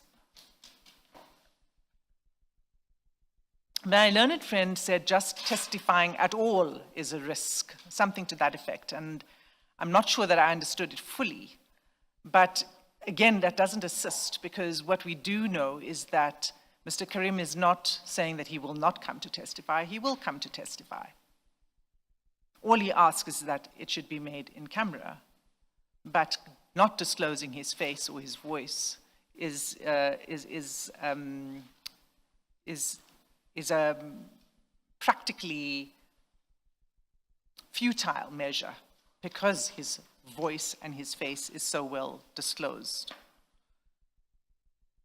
And I must say that Mr. Karim has not raised confidentiality or tried to assert confidentiality over his intended evidence as a ground upon which an in-camera hearing is warranted. So we're only dealing with the question of the threats. And I say that he's not raised that because it's not raised on the papers, but also because when one has regard to the statement, and although Mr. Karim repeatedly refused to comply with this commission's ruling on 6 Feb that a written statement be provided by 27 February, he has now filed it. And nothing in that statement appears to place the witness at risk through exposure of third parties in any wrongdoing. The contents of the statement do not disclose any information that was not already disclosed in a public setting before the High Court. So there really will be no practical purpose served by an in-camera hearing. And the threat won't be removed by an in-camera hearing. The threat that, such as it is that has been put up in the text messages. And I'm assuming for the purposes of my argument that those are credible threats. Now, with regard to the other in-camera applications, there have been 8 witnesses who have applied to give evidence in camera before this commission. All but one of these witnesses were required to testify only partially in camera. That is, in public session, with only their faces concealed. The grounds advanced by those witnesses in their applications were either that testifying in open session would risk compromising ongoing criminal investigations, or serious risks to their physical safety. The reason for concealing the faces of those witnesses was because they were also in witness protection. And their facial identification would have rendered the witness protection measures ineffective and would have materially jeopardized their safety. Their faces were not known to the public, those witnesses, unlike Mr. Karim. Here, his identity and appearance are already in the public domain, as is apparent from the extensive media coverage annexed to the answering affidavit. Masking the witness's face would therefore serve no practical protective purpose. So in those circumstances, even a partial in-camera hearing would be devoid of a rational foundation and cannot be justified on the facts before the commission. So in these circumstances, Chair, in the circumstances of the already public litigation that took place before coming to the commission, and then the public appearance before this commission on the 6th of February, one is hard-pressed to understand how another 2 days of public process will increase the risk to the witness.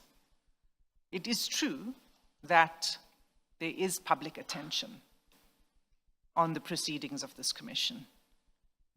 By their nature, all commissions established under the Act are required to be public as a default position. All the witnesses who have testified in open session in this commission have had to deal with this at great personal discomfort.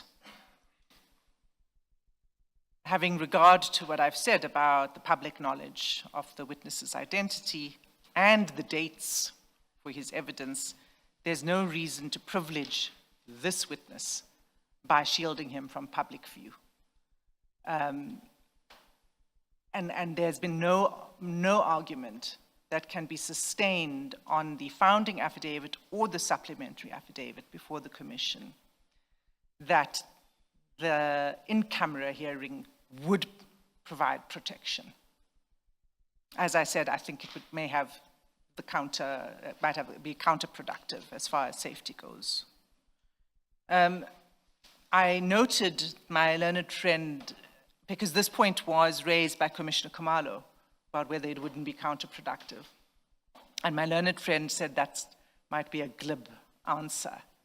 And first of all, it's not. It's just a practical reality. and it's a practical reality that Mr. Karim has difficulty overcoming. But to assure the Commission and Mr. Karim and his team that from our perspective as evidence leaders, it's not a glib response. What I submit to the Commission is that there are measures of protection that may be provided to the witness. And I must say that in the supplementary affidavit, the witness says the following, and that's at 9.3.4, paragraph 9.3.4 of the supplementary affidavit. What the witness says is, I quote, "Unlike the Commission and some of its staff that have the benefit of security details paid for by the state from taxpayer funding, I have had to undertake at huge expense and prejudice funding security for my family and me." So the witness has complained that while there's protection provided to the Commission and its staff, he's had to foot the bill for his own protection. I want to clarify and place on record that I've been advised by the Commission's head of security that the Commission has previously offered the witness protection services. I understand that he declined the offer as they already had arrangements in place. The offer, however, remains. And I would go so far as to propose, Chair, that in light of the threats received, the Commission could better protect the witness in other ways, not through an in-camera application, but by renewing its offer of protection services that was made earlier, and to consider the contours of the offer of the protection services, whether it's transit protection or static or both, and to do so on the basis of a threat and risk assessment, which I think, in fact, first of all, a threat and risk assessment with the assistance of the state security or crime intelligence or both would actually be important, because a properly resourced TRA is likely to identify the source and nature of the threat more expeditiously than a report made at the local police station. So it goes to the point, Chair, that you raised at the outset about the credibility of the threat, the source of the threat, what actually lies behind it. And having a well-resourced threat and risk assessment made available to the witness will provide a more meaningful measure of protection for the witness. And I would propose that those measures be considered, and if the threat and risk assessment shows that there's a basis and for providing, whatever range of services are necessary, then that can be considered by the Commission, and if necessary, it may even be in place for the duration of the work of the Commission. And again, I say so on the advice of the head of security for the Commission. But that is a meaningful way to address what the witness has brought to this Commission, the risk that he says he faces and the threats that he's received. It's not the first time that the Commission would be offering services. It's done so for other witnesses who have come, and those witnesses have testified in open. So, in open session. So those are my submissions on the application itself. There are a few other issues I just would like to touch on very quickly. The first is the issue of the bundle that is to be provided to the witness. And I'd like to again clarify that that bundle is not there was a bundle that was provided to the witness some time ago.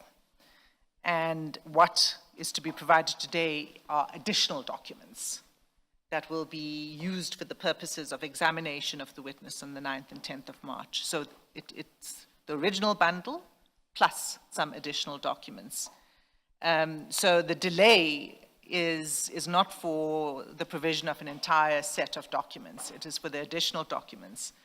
The reason it couldn't be provided earlier was because the evidence leaders were awaiting the statement, which only arrived on the 4th of March, the statement that was due on the 27th of February. And the reason for that has got nothing to do with ambushing. The witness seems to be paranoid about the posture of the commission. And there's really no basis to be concerned about that. The purpose of the statement is something that is common practice by all commissions, in fact, not just this commission. A witness comes, a witness provides a statement.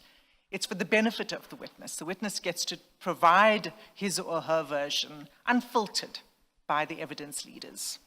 That was why it was important to get the statement. And of course, if the witness were to say he didn't wish not to provide a statement in the end, well, there's nothing much that the commission could do about that, but the cross-examination would continue in the absence then of a version in writing by the witness. So the second thing is what it does is it allows the issues to crystallize, to understand what is actually in dispute and not in dispute, what are the things we need to cover with the witness. You are left, only upon receiving. you are left with 5 minutes. Thank you, Chair. I'll be done in 4. And so it was necessary to receive that so that we could crystallize the issues and know what documents needed to be added to this bundle. It will be provided today. The second is on the answering affidavit. The purpose of the answering affidavit was to put up those media reports so that the commission, so that it was properly placed before the commission, so you could have regard to it in determining this and considering the argument of the evidence leaders and where we are coming from when we say practically there is no, it would be futile to have an in-camera hearing. We needed to set that out. That was the purpose of the answering affidavit, not to respond ad seriatim to the applicant's affidavit. So to the extent that there were issues like the 2 witness issues that were not addressed, that was the only reason why it wasn't addressed. Again, we're not in adversarial mode here with the witness. We just wanted to make the evidence of the extensive media coverage available to the commission properly. So I'm going to resist the provocation by Mr. Karim, I won't say by my learned friend, in his affidavits and his remarks about the commission and the commission staff and the evidence leaders. I could say more, but maybe I'll just leave it at what Justice Fisher said in her judgment when she was determining the urgent application that was before her and about what she thought was the unreasonable conduct of the witness in paragraph 19 of her judgment. I won't say anything further on that score. I'll leave it at that, Chair. So that really is our response. I am here addressing the Commission on behalf of the evidence leaders to this in-camera application, Chair. Thank you, Ms. Hassim. I have just one issue. You emphasize, of course, you've raised a whole lot of other issues, but you've emphasized the question of the High Court application and therefore the fact that Mr. Karim was brought into the public domain, pictures and all, on that occasion. And also that this happened as well when he appeared here. If I understood Mr. Premhid's argument correctly, he's saying none of that changes the situation, which is that after the High Court application, after that appearance, it's only then, thereafter, that there were threats, and that the application relates to the threats, and not so much what had happened historically, even if that was recent history, of course. So why the emphasis on the High Court application and also the appearance here? The emphasis is important, and it's not historical, Chair. And it's not about the High Court application and what it was about or anything like that.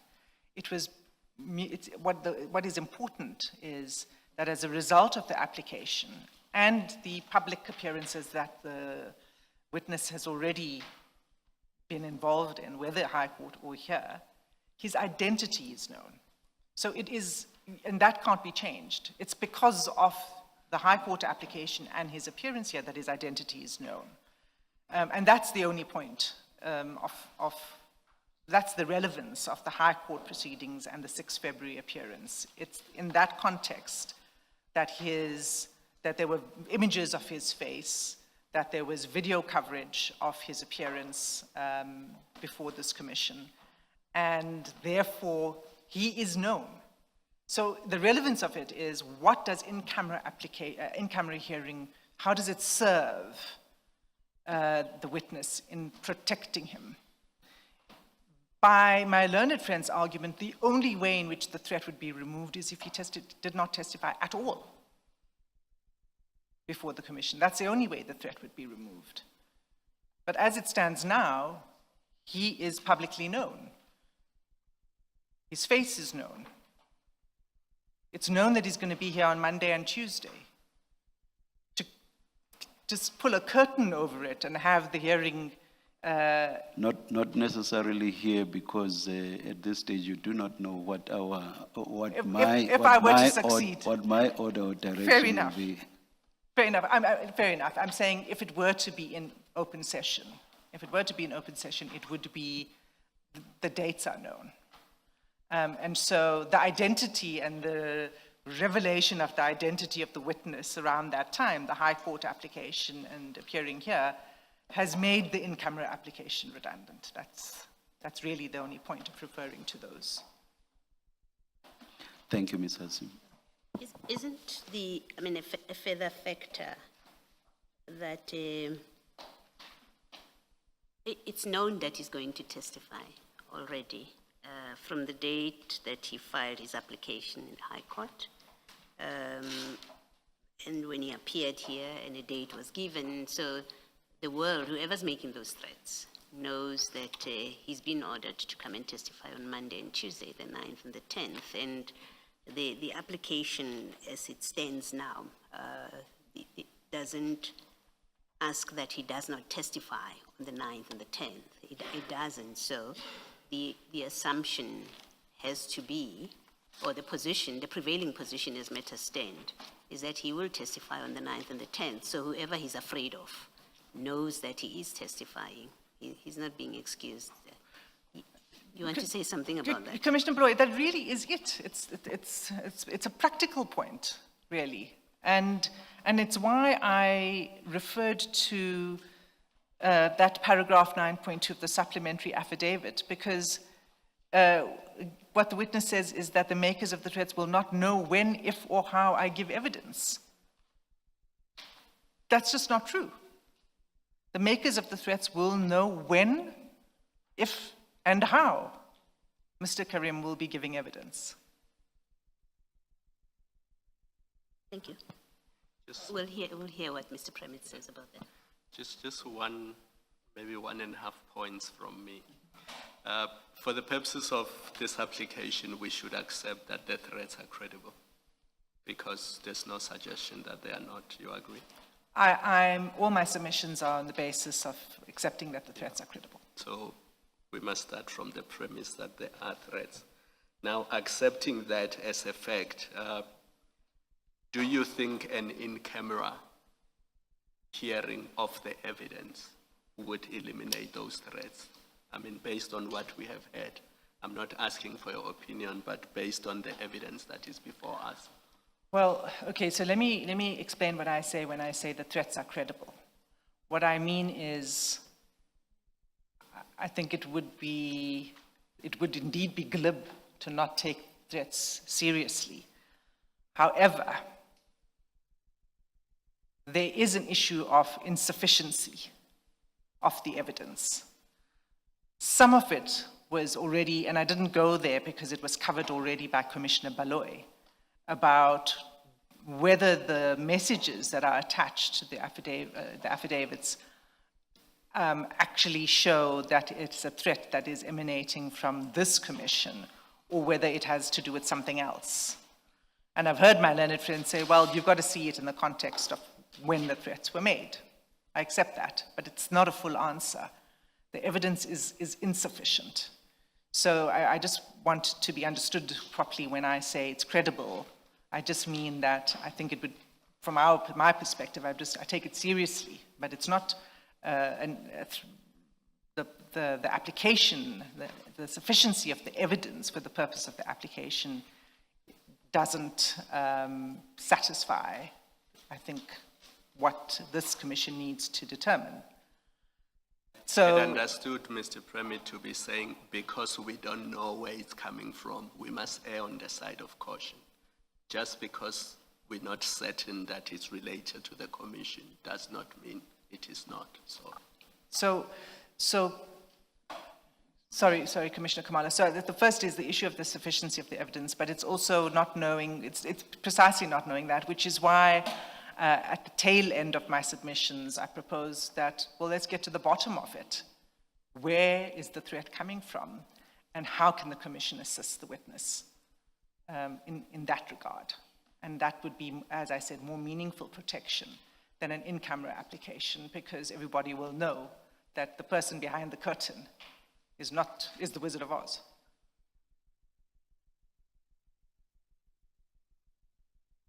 Thank you, Ms. Hassim. Mr. Premier? Yes, thank you, Chair. Just a minute. Oh, apologies.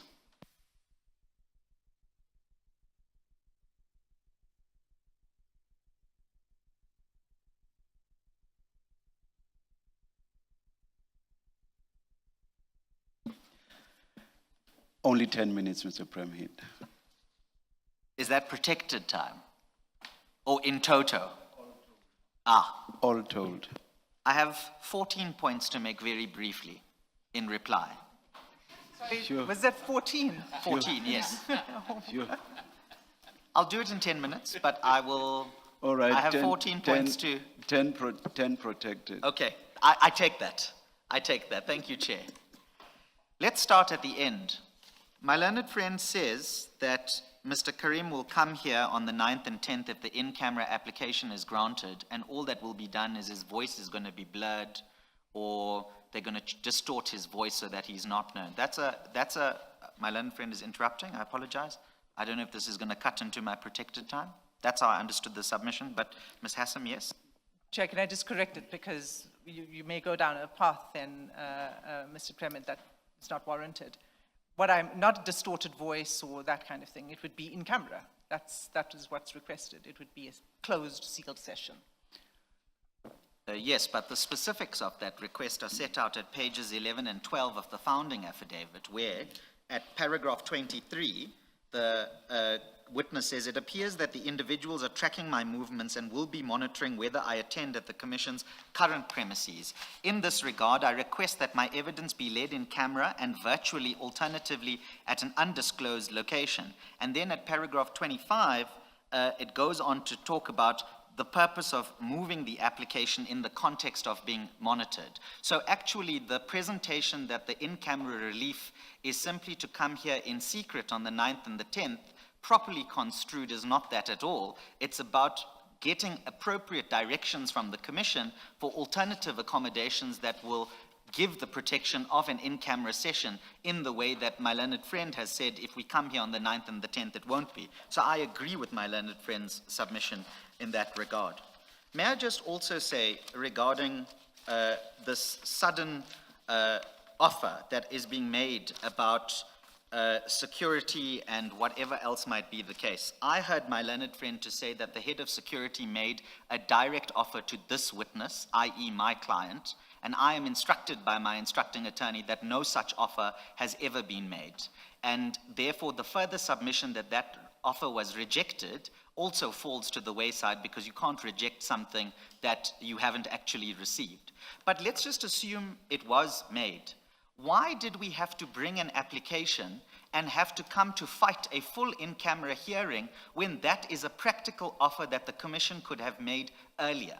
And so my learned friend says, rather conveniently, we're not here in adversarial proceedings, we're here in an inquisitorial context, but she then tenders at the last moment, literally in her answer in the in-camera application, something that could have remedied my client's prejudice, which has never been tendered before and has never meaningfully been engaged. Why is it that we are subject to this kind of treatment in this particular context?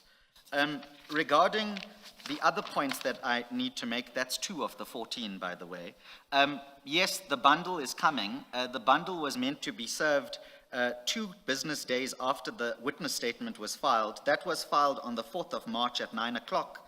I'm instructed that it's almost 20 to 3, 2 business days later, and we still haven't received the bundle. So I must raise that in the context of the ongoing prejudice that my client faces at the hands of the Commission's, and I say this with, in a slightly guarded manner, heavy-handedness in how they have treated my client. So regarding also the throwaway remark that my client is seeking to be privileged as a witness is utterly unacceptable with all due respect. He's not asking for any privilege. He's asking for a procedural determination by the Commission of the rights that the Commission's own rules give him.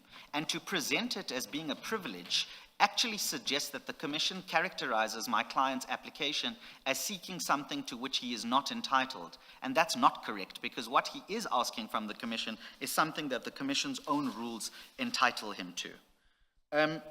Regarding some of the authorities that my learned friend cited, may I just make 3 brief points about that? The first one is that I sent my learned friend my list of authorities earlier. I asked her to do the same. She didn't, but it's fine. Point number 2 is that those authorities, with all due respect, are irrelevant to the issue at hand. Those speak about the important public function that a commission is supposed to play. That's trite. It's common cause between the parties. The question we have to ask ourselves is whether or not that, as the default principle and the baseline, can be derogated from, having regard to the 6 authorities that I cited, which said that openness is not by default, it's not absolute, and that it can be derogated from in circumstances where, for example, there's a serious threat to security. And whilst I'm just complaining about this, let me also say that this was not the case put up in the answering affidavit, so this is the first time that we're hearing about that. But be that as it may, we're not in a strict court proceeding where affidavits need to be dealt with in that way, I suppose. Let me just also say that we have things that are thrown at us that we learn about for the first time regarding, apparently it was 12 witnesses or 8 other witnesses and all these other kinds of things and what they did or didn't do or whatever the case might be. This is knowledge that is squarely within the Commission's, and when I say the Commission, I mean the evidence leaders, the staff and the attorneys within their knowledge. And instead of then drawing us into a proceeding of this kind, this information could have been tendered to us well in advance and we could have had a reasonable engagement with each other. The only reason that we are here at the moment from the Commission is precisely because we are treated in the manner in which we are treated. Chair, I see I have 4 more minutes, which I will try to use to the best of my ability. And also, with all due respect, the fact that we are here now in the circumstances in which we are here now demonstrates not only the abusiveness that my client has been subjected to with respect, it's also that this whole exercise, by the time we're here, has been rendered futile because of the manner in which the proceeding has unfolded in front of the Commission. So even if the Commission was still minded to give my client some form of meaningful relief, regrettably, most of the relief that he could otherwise, or most of the relief that he could otherwise have been entitled to is now lost because of the way in which this in-camera application has unfolded in front of the Commission. And the point that needs to be repeated is that it's not the public nature of my client's exposure to public knowledge that gives rise to the in-camera. It's the existence, the factual existence of the threats and the timing of those threats in the way that they have arisen. And so in those circumstances, we would say that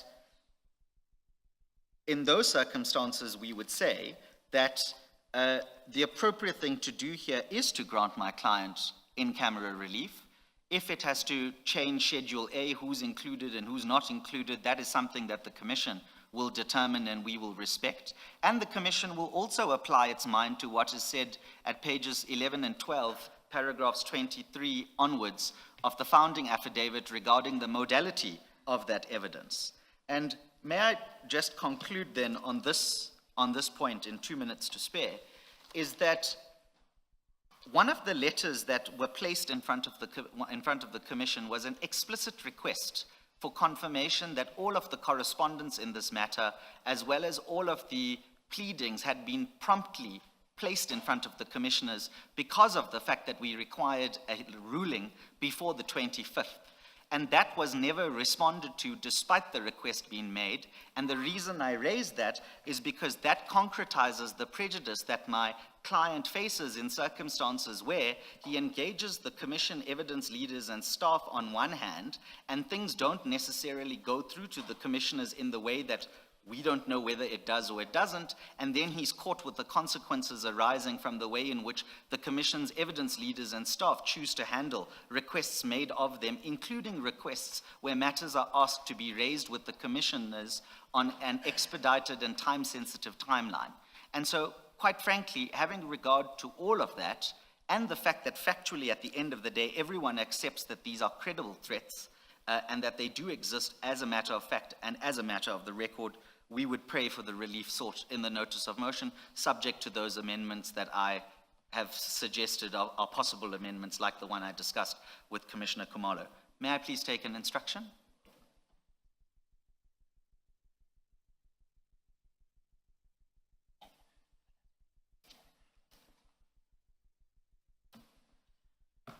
Thank you, Chair.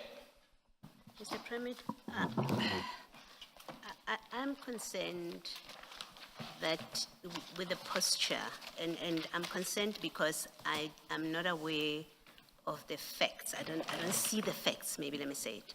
I don't see the facts on which you base the kind of contentions or statements that you're making. You have this consistent complaint that your client is being treated exceptionally badly. He's being victimized, high-handedness. In fact, if one went through your client's affidavit, there's really quite a number of concerning statements. You know, in your supplementary affidavit 932, you speak about brinksmanship. In 934, you speak about a fishing expedition that the Commission wanted his statement as part of a fishing expedition. But over and above that, there's this hyped up criticism of how he's being dealt with. You haven't placed to us, before us, facts that support those kind of strong statements. And I think there is a responsibility, especially for, at least as far as I'm concerned, there is a responsibility for legal practitioners to advise their clients when a statement is required by the Commission, because our rules say so, because the chairperson directs statements must be filed.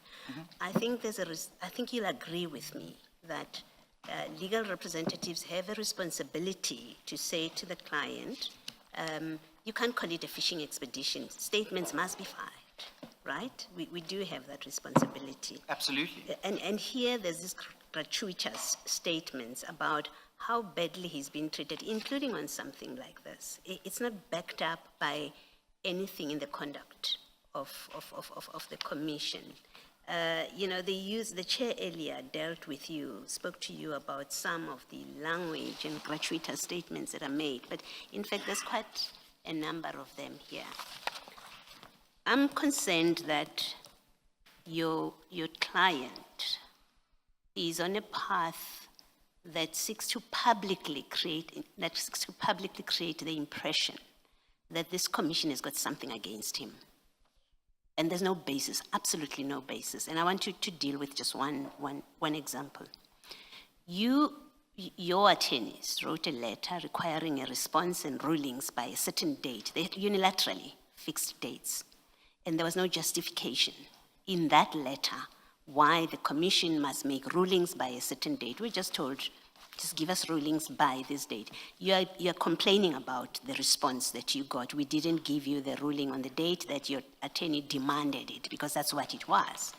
You're complaining about that as if it was there for your client to take. It was for the attorney to write, and the commission must give a ruling on the 25th, and if we don't give a ruling on the date that has been dictated by your attorney, we are treating your client unfairly.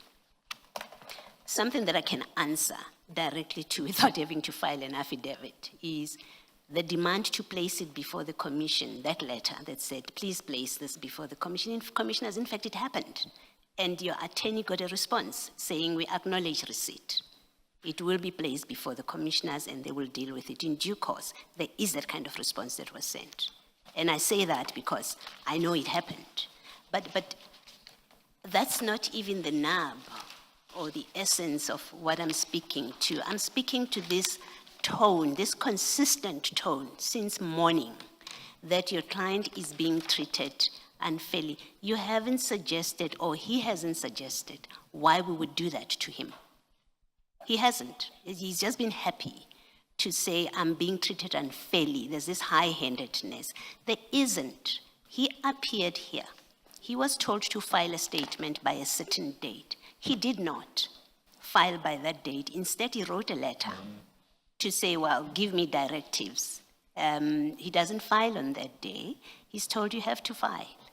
So I don't see any facts here. And it's important what you're saying because it carries, and it carries. This is a very public process, and it carries, and I think it should be called out. If your client has got facts, he must list them and let the reasonable person judge on that. But as matters stand, there's nothing of sorts. It's just gratuitous statements. What fishing expedition, what interest would the commission have, and why him, when all other witnesses, we've had many witnesses appearing. This is the first time that we have a witness who says, well, you want my statement as part of your fishing expedition. We've had in camera people applying. They have happily filed statements that set out why they should be heard in camera. This is the first time that we get a complaint that this is a fishing expedition. I'm really, and you can comment as you wish, but I'm really expressing a displeasure with the conduct of Mr. Karim, but also because it's not substantiated by anything that he has put before us. You may comment if you want to. Thank you, Chair. Commissioner Baloy, I'm now going to read from the correspondence because I don't know if the correspondence bundle has been placed in front of you in the way that we asked. But on the day that the application was launched on the 18th of February, this is what the attorneys say on the record with prejudice. The postponement. What No. application? This is on the 18th of February when this application for in-camera is launched, Commissioner Baloy. The attorneys say, as you would appreciate, due to the sensitivity and urgency of the matter, bearing in mind the date for the submission of our client's statement, in respect of his evidence, we request the aforementioned application to be urgently considered by the chairperson and such ruling is issued by or before the 25th. In that same letter, it says, in our respectful view, it can be decided without oral submissions on the basis of the application. Should the chairperson require submissions, we are amenable to do so at a time that is mutually suitable, taking into consideration the need for a ruling by or before the 25th. And you'll remember that is coupled with an application that seeks condonation for non-compliance, both in terms of the rules as it applies to the timing of the in-camera, but also explicitly says, I need a direction in respect of the filing of the statement so I know what my position is come the filing deadline. On that day, Commissioner Baloy, the response from Mr. Popkas says, it's not that it's being placed in front of the commissioners. It says instead, we confirm that same will be relayed to the secretary and evidence leader shortly, and we will revert with formal instructions in due course. And then 5 days lapse. And on the 23rd of February, a letter is written, and it's a 2-page letter, and I'm not going to read all of it, but what the attorneys say is, kindly advise whether the application has been served and further when we can expect a response. In the event the application has not been served, what are the reasons? We remind you of the urgency in response to our client's application premised on the order of the Commission. And we refer you to what we set out in paragraph 7, which is what I read out about that 25th deadline. We reiterate that request. And then on that same day, we get a response that says, we acknowledge receipt of your correspondence and confirm that same will be directed to the relevant functionaries for consideration. My point, Mr. Premier, is why does that all, how does it all justify this is victimization? That's my point. My point is, remember where I started. I said there's this consistent theme that Mr. Karim is being treated exceptionally badly, victimized. You've said, I think we've been adversarial. The Commission has been adversarial towards him. All the strongest words that he could think of are in his affidavit about how badly he's being treated. But not just badly, but like he's being targeted, he's being victimized. And that's my issue, that sequence of correspondence happened as it did, right? How does it translate? When do we get to the point where you say, this is my client being particularly victimized? That's why I referred, and for me, that's an easy example about the statement that, all witnesses have to submit statements. You have a witness say, oh, this is a fishing expedition. I've asked to be heard in camera, now you want my statement. And you want my statement because you want a peek, to have a peek into what I'm going to see. What I'm saying is, surely, what interest do we have, right? Why would we want to fish when we're going to have a witness here? He will come and testify. We'll ask him all the questions we want to ask.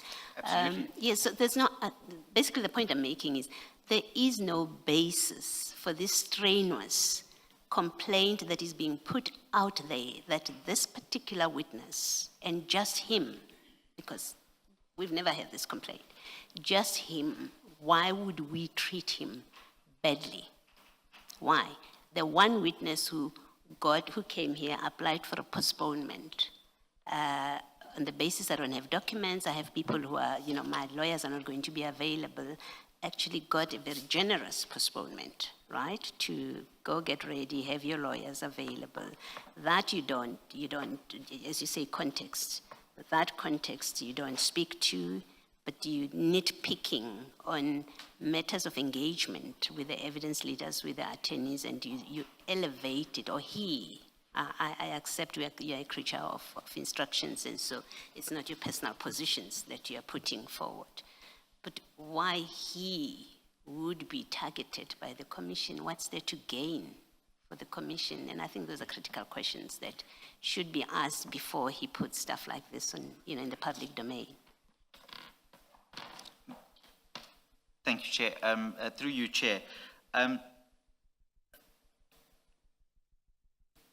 When I was engaging with the Chair in the morning about the other instances of prejudice claimed by my client, that was a cumulative assessment of not only this chain of correspondence, but other instances where the Commission has conducted itself in a way that reasonably leads my client to believe that he is being treated in the way that he is.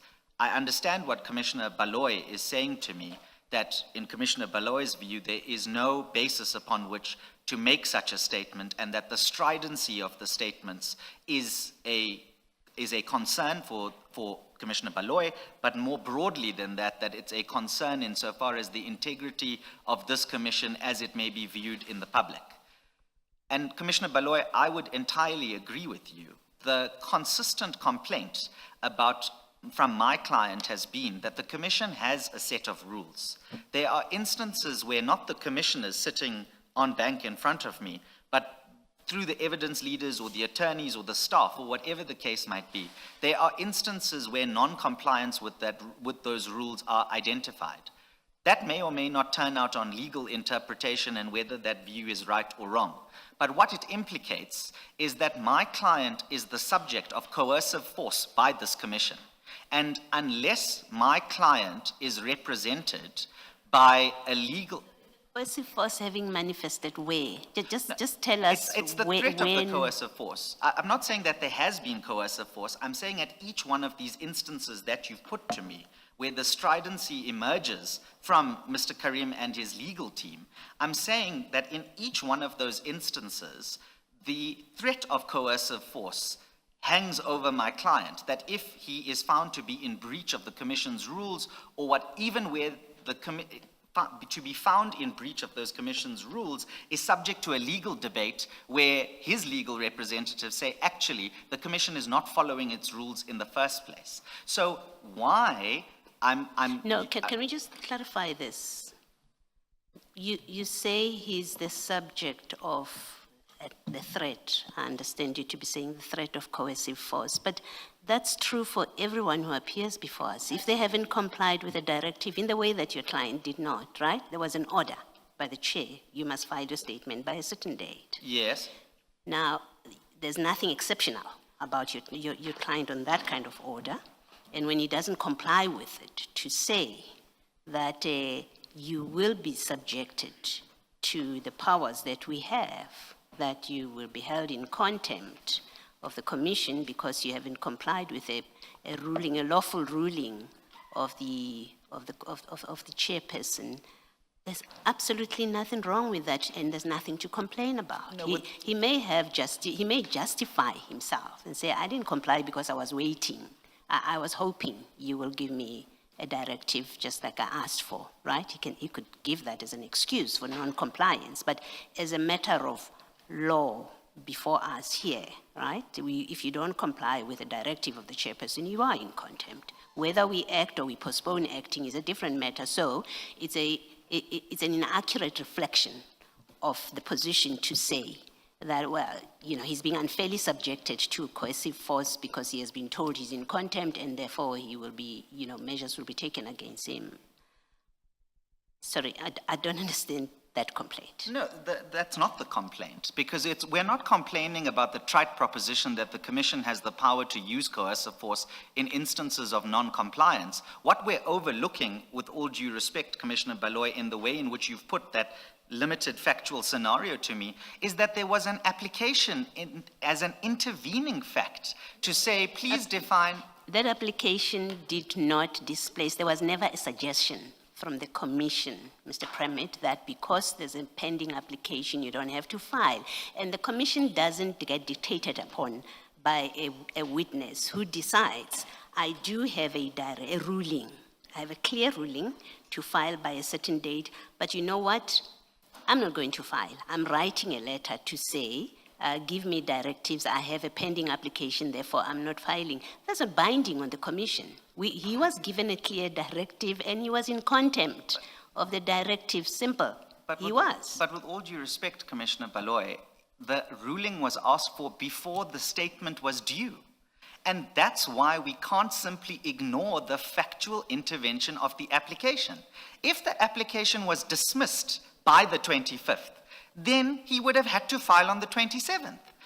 We can't deal with the hypothetical of non-compliance without factoring in the fact that the witness himself came to the Commission and said, I know what my obligation is, but here's a related issue I need you to decide upon before my statement is due to help me clarify what my obligations are. The problem isn't that before, that he determined, he determined for us, before I file my statement, give me a directive. And then when he doesn't get that directive, he chooses not to file his statement. That is where the problem is. And I'm not sure why we're having this argument, when in fact the reality, the factual reality is there was a directive,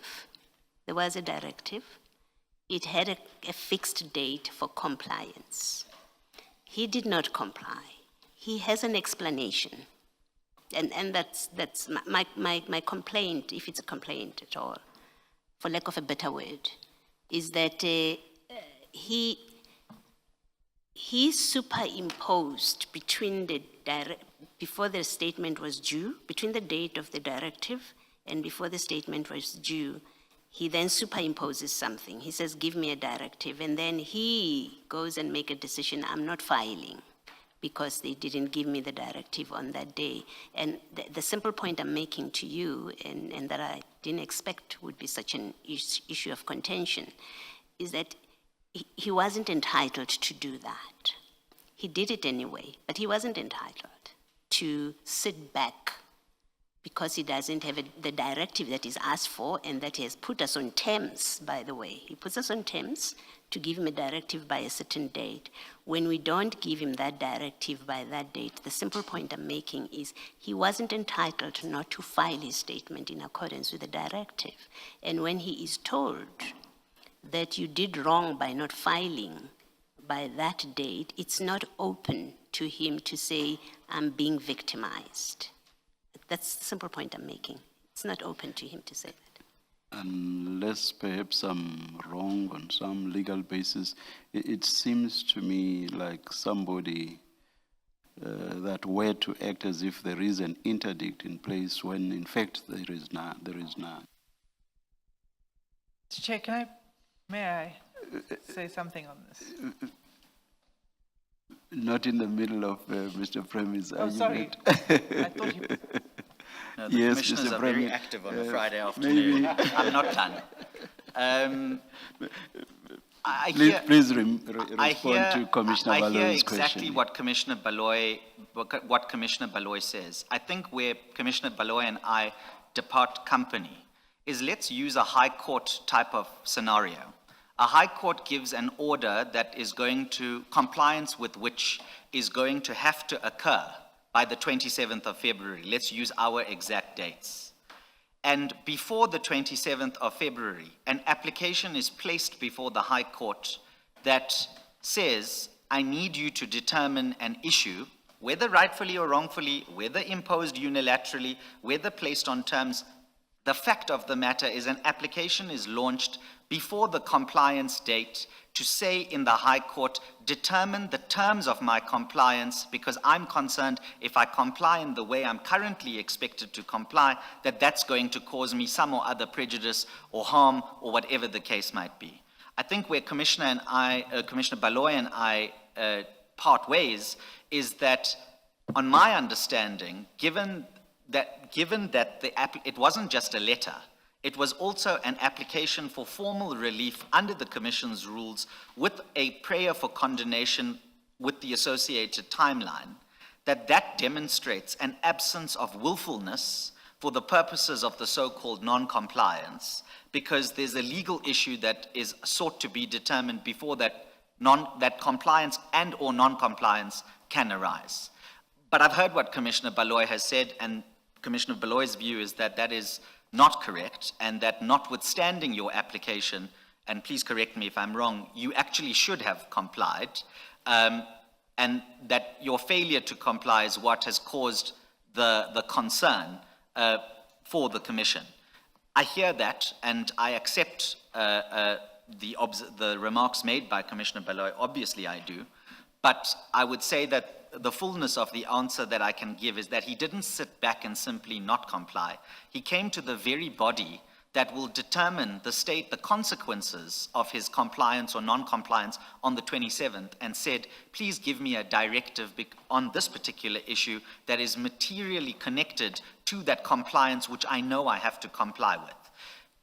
If that was the wrong approach, that is the wrong approach, and we have to take the proverbial beating that we receive for that. But as long as it is on record that my client didn't just simply write a letter or sit back or sat on his hands, but that he engaged a formal procedural process to help him clarify the terms of his compliance in respect of that particular date, then that's as far as I can take it. But I take that, Commissioner Baloy, and may I also say on the record that this is now the third instance that the Commission has raised languaging and stridency in the conduct of the legal team, in the conduct of Mr. Karim's legal team.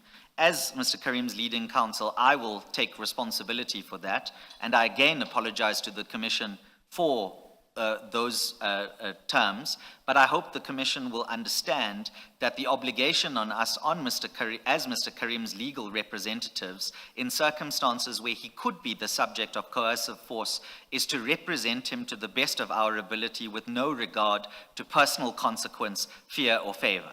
And so I take the admonition in the way that it is delivered, and just to assure the Commission that that was never meant as a sign of disrespect or willful non-compliance, but it was in what we see as the legitimate pursuit of our responsibilities to our client as his legal representatives. Thank you, Chair. Thank you, Commissioner Baloyi. I accept that, Mr. Premit.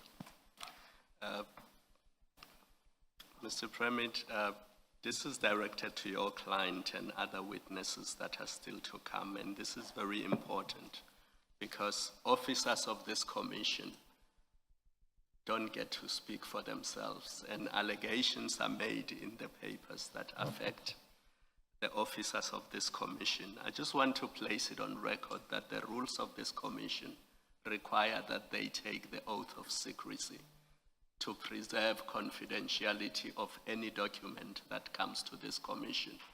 And Regulation 12 says if they breach some of those regulations, it is an offense. So all of them take that obligation very seriously. And we as commissioners, we administer that oath and we make it clear to them that, you know, these are your obligations. Everything that comes here is to be treated as confidential. I just needed you to know that, and any other witness that comes after your client, they know that, so that allegations should not be made that if officers of this commission come across statements or documents, they won't treat them with confidentiality. I think it's very important that that is made clear because that was the fear as I understood it, and it is put on affidavit. They don't get to speak for themselves. But we know the regulations, as I said, some of these documents are on the website. So can we just understand that so that going forward, you know that that is the position. It is not directed just to your client, but anybody that comes after your client. Of which I assume there's going to be many. But I hope they don't repeat what was said this morning. Commissioner Khumalo, may I say I accept that. And indeed, had the confirmatory statement of what you just put to me, which we received in the directive on the 3rd of March, in paragraph 7, be said on the 18th of February, then that might have changed our position being in front of you. But I've heard what you've said, and I'm sure all the television cameras have flighted that as well. Thank you, Commissioner. If they Khumalo. repeat it, I'm going to blame you. Wouldn't be the first time, Commissioner Khumalo. You wanted to say, or should I quickly raise my issues and then you come thereafter? You want to come in now? Chair, it is related to the issue of... I just hope it won't result in an unending ping pong. No, Chair, I'm sure you will ensure that it doesn't. Yes. It really is to say two things. The first is that the effect of bringing the application on the 18th of February was not to suspend the ruling of the 27th of Feb. And so I hear my learned friend saying... I think that was the first, or after my preliminary point, I think that was one of the very first issues I raised. I think Commissioner Baloyi as well has touched on it. I think the point has been made in that regard. I won't say anything further on it, except it was important from our perspective as the evidence leaders, because there are allegations that are being made about the evidence leaders in this. And so it doesn't suspend the ruling. It was important from the point of view of the evidence leaders in the way in which they handled that application going forward. But the second thing was that my learned friend said that the statement was materially connected to the application. And that was not at all apparent, and until this moment, it's still not apparent to me how it is materially connected to the application. If Mr. Karim had said, my statement will contain information that cannot be disclosed, and that it's part of my application for the in-camera hearing. Part of why I need this is because I'm going to say something that has to be kept confidential. That I understand, but that's not the the ground that was advanced in the application. And what is in the statement is not anything that has not already been said in public in the High Court by the witness. Thank you, Ms. Hassim. A quick response to the second point only, please, Mr. Premhead, if you have it. All I'll say is that I don't know what more my client can be expected to do in the circumstances where he comes to the commission, places the application and the correspondence where the exact justification sought by my learned friend is placed.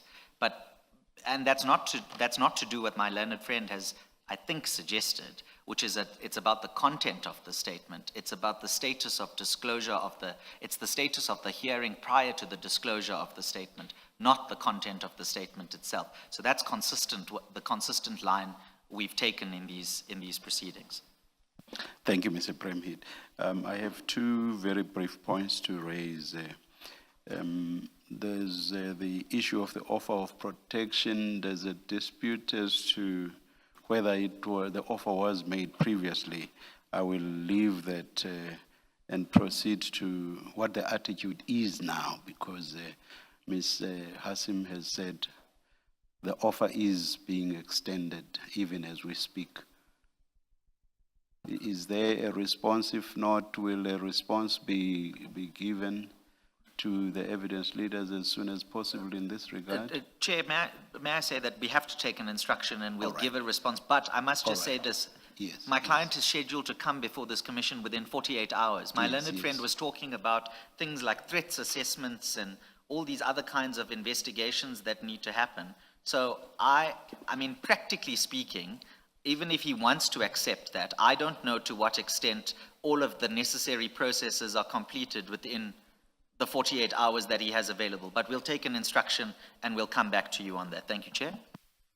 Thank you, thank you. Then there's also the issue of the supplementary bundle. This morning I understood you to accept that that's due today and that you will accept it when it's furnished today. But when you were arguing this afternoon, I understood you to be saying it was due at a specific time this morning and that by now it's late already. I just want to understand what exactly you are saying in this regard. What's the point of substance being made in this regard? Are you saying it's late and therefore your client will be prejudiced if your client gets it later than whatever the morning time was? Yes. And the reason for that is that we were under a time pressure to file by a particular time. That was specified in the directive handed down as 9 o'clock. 2 days later, business days later, 9 o'clock, the statement, the supplementary bundle has not been given. We are now here on the Friday afternoon at 3:15. I'm instructed it's still not being given. What were the exact terms of for the filing of that? You'll remember that comes from the original order you Yes, gave but in the context of what were the exact terms? within 48 hours of the receipt of the statement. And so now I'm saying 48 hours has actually lapsed. And I'm not just complaining that 48 hours has lapsed. What that has an impact on is from Friday 9 o'clock until my client has to appear in front of you on Monday at 9 o'clock or whatever the actual time is, the absence of the bundle since this morning is now eating into our What time was it this morning? 9 that we had to deliver the statement yet. We had No, to the bundle, the supplementary We would bundle. have anticipated it 2 days later, meaning 9 o'clock today in the Today, morning. 9 today. Yeah. And at 9:30 you were here. And it hasn't come. And would you have used it meaningfully, or is this a technical point? No, we Mr. would have. Mr. As you might notice, one of my team is not here today because he's off sick.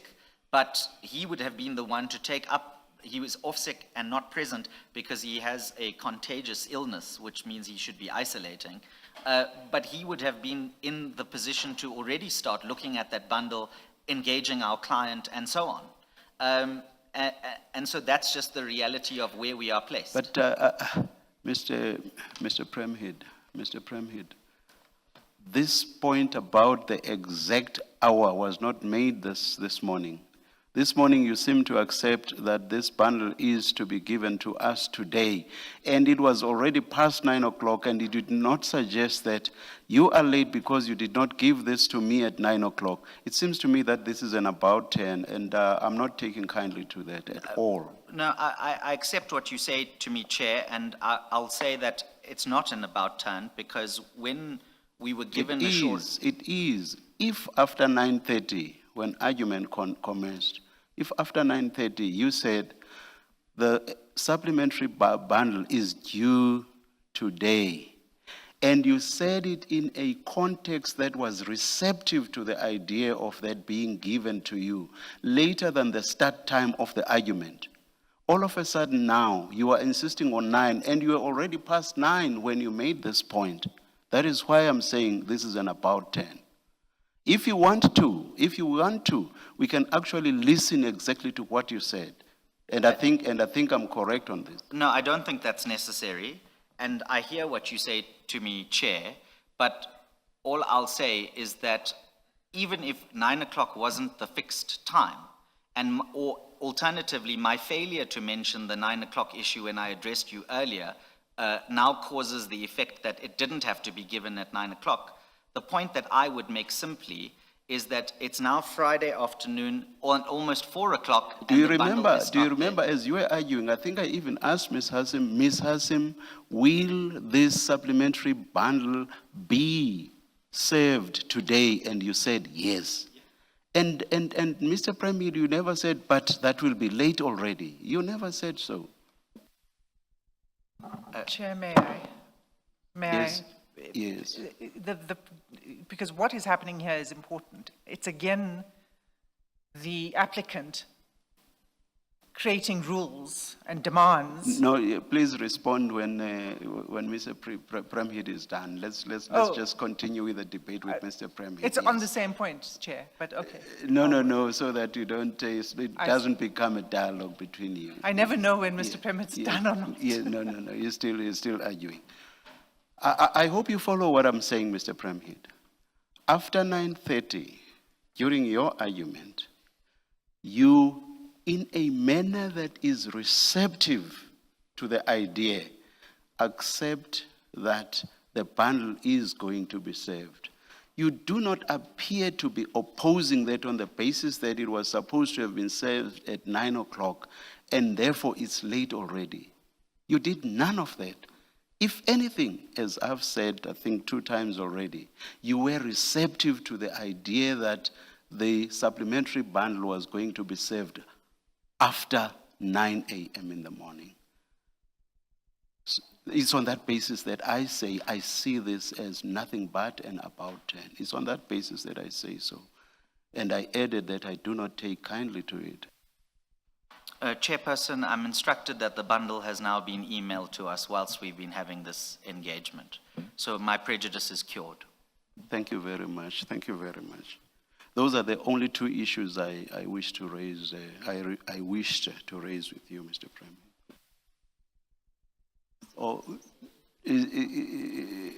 I don't want it to get to the ping pong that I said I do not want it to become. No. This issue has been resolved now, Ms.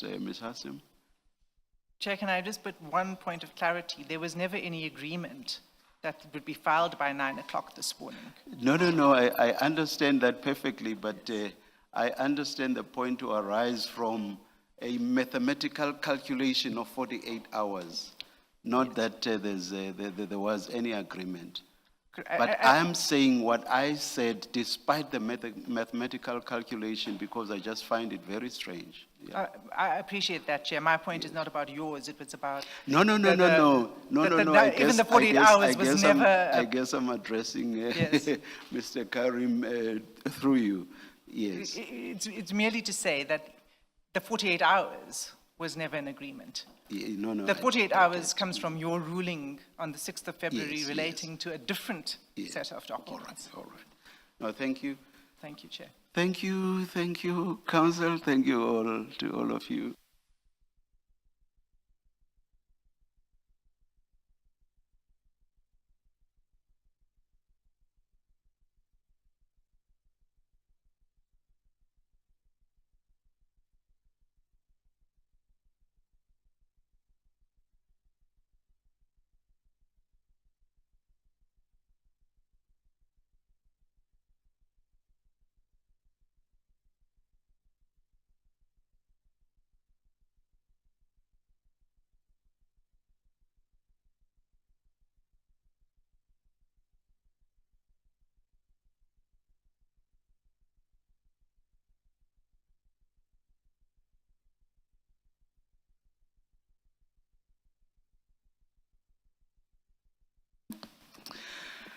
I will make my ruling on this at 9:30 on Monday.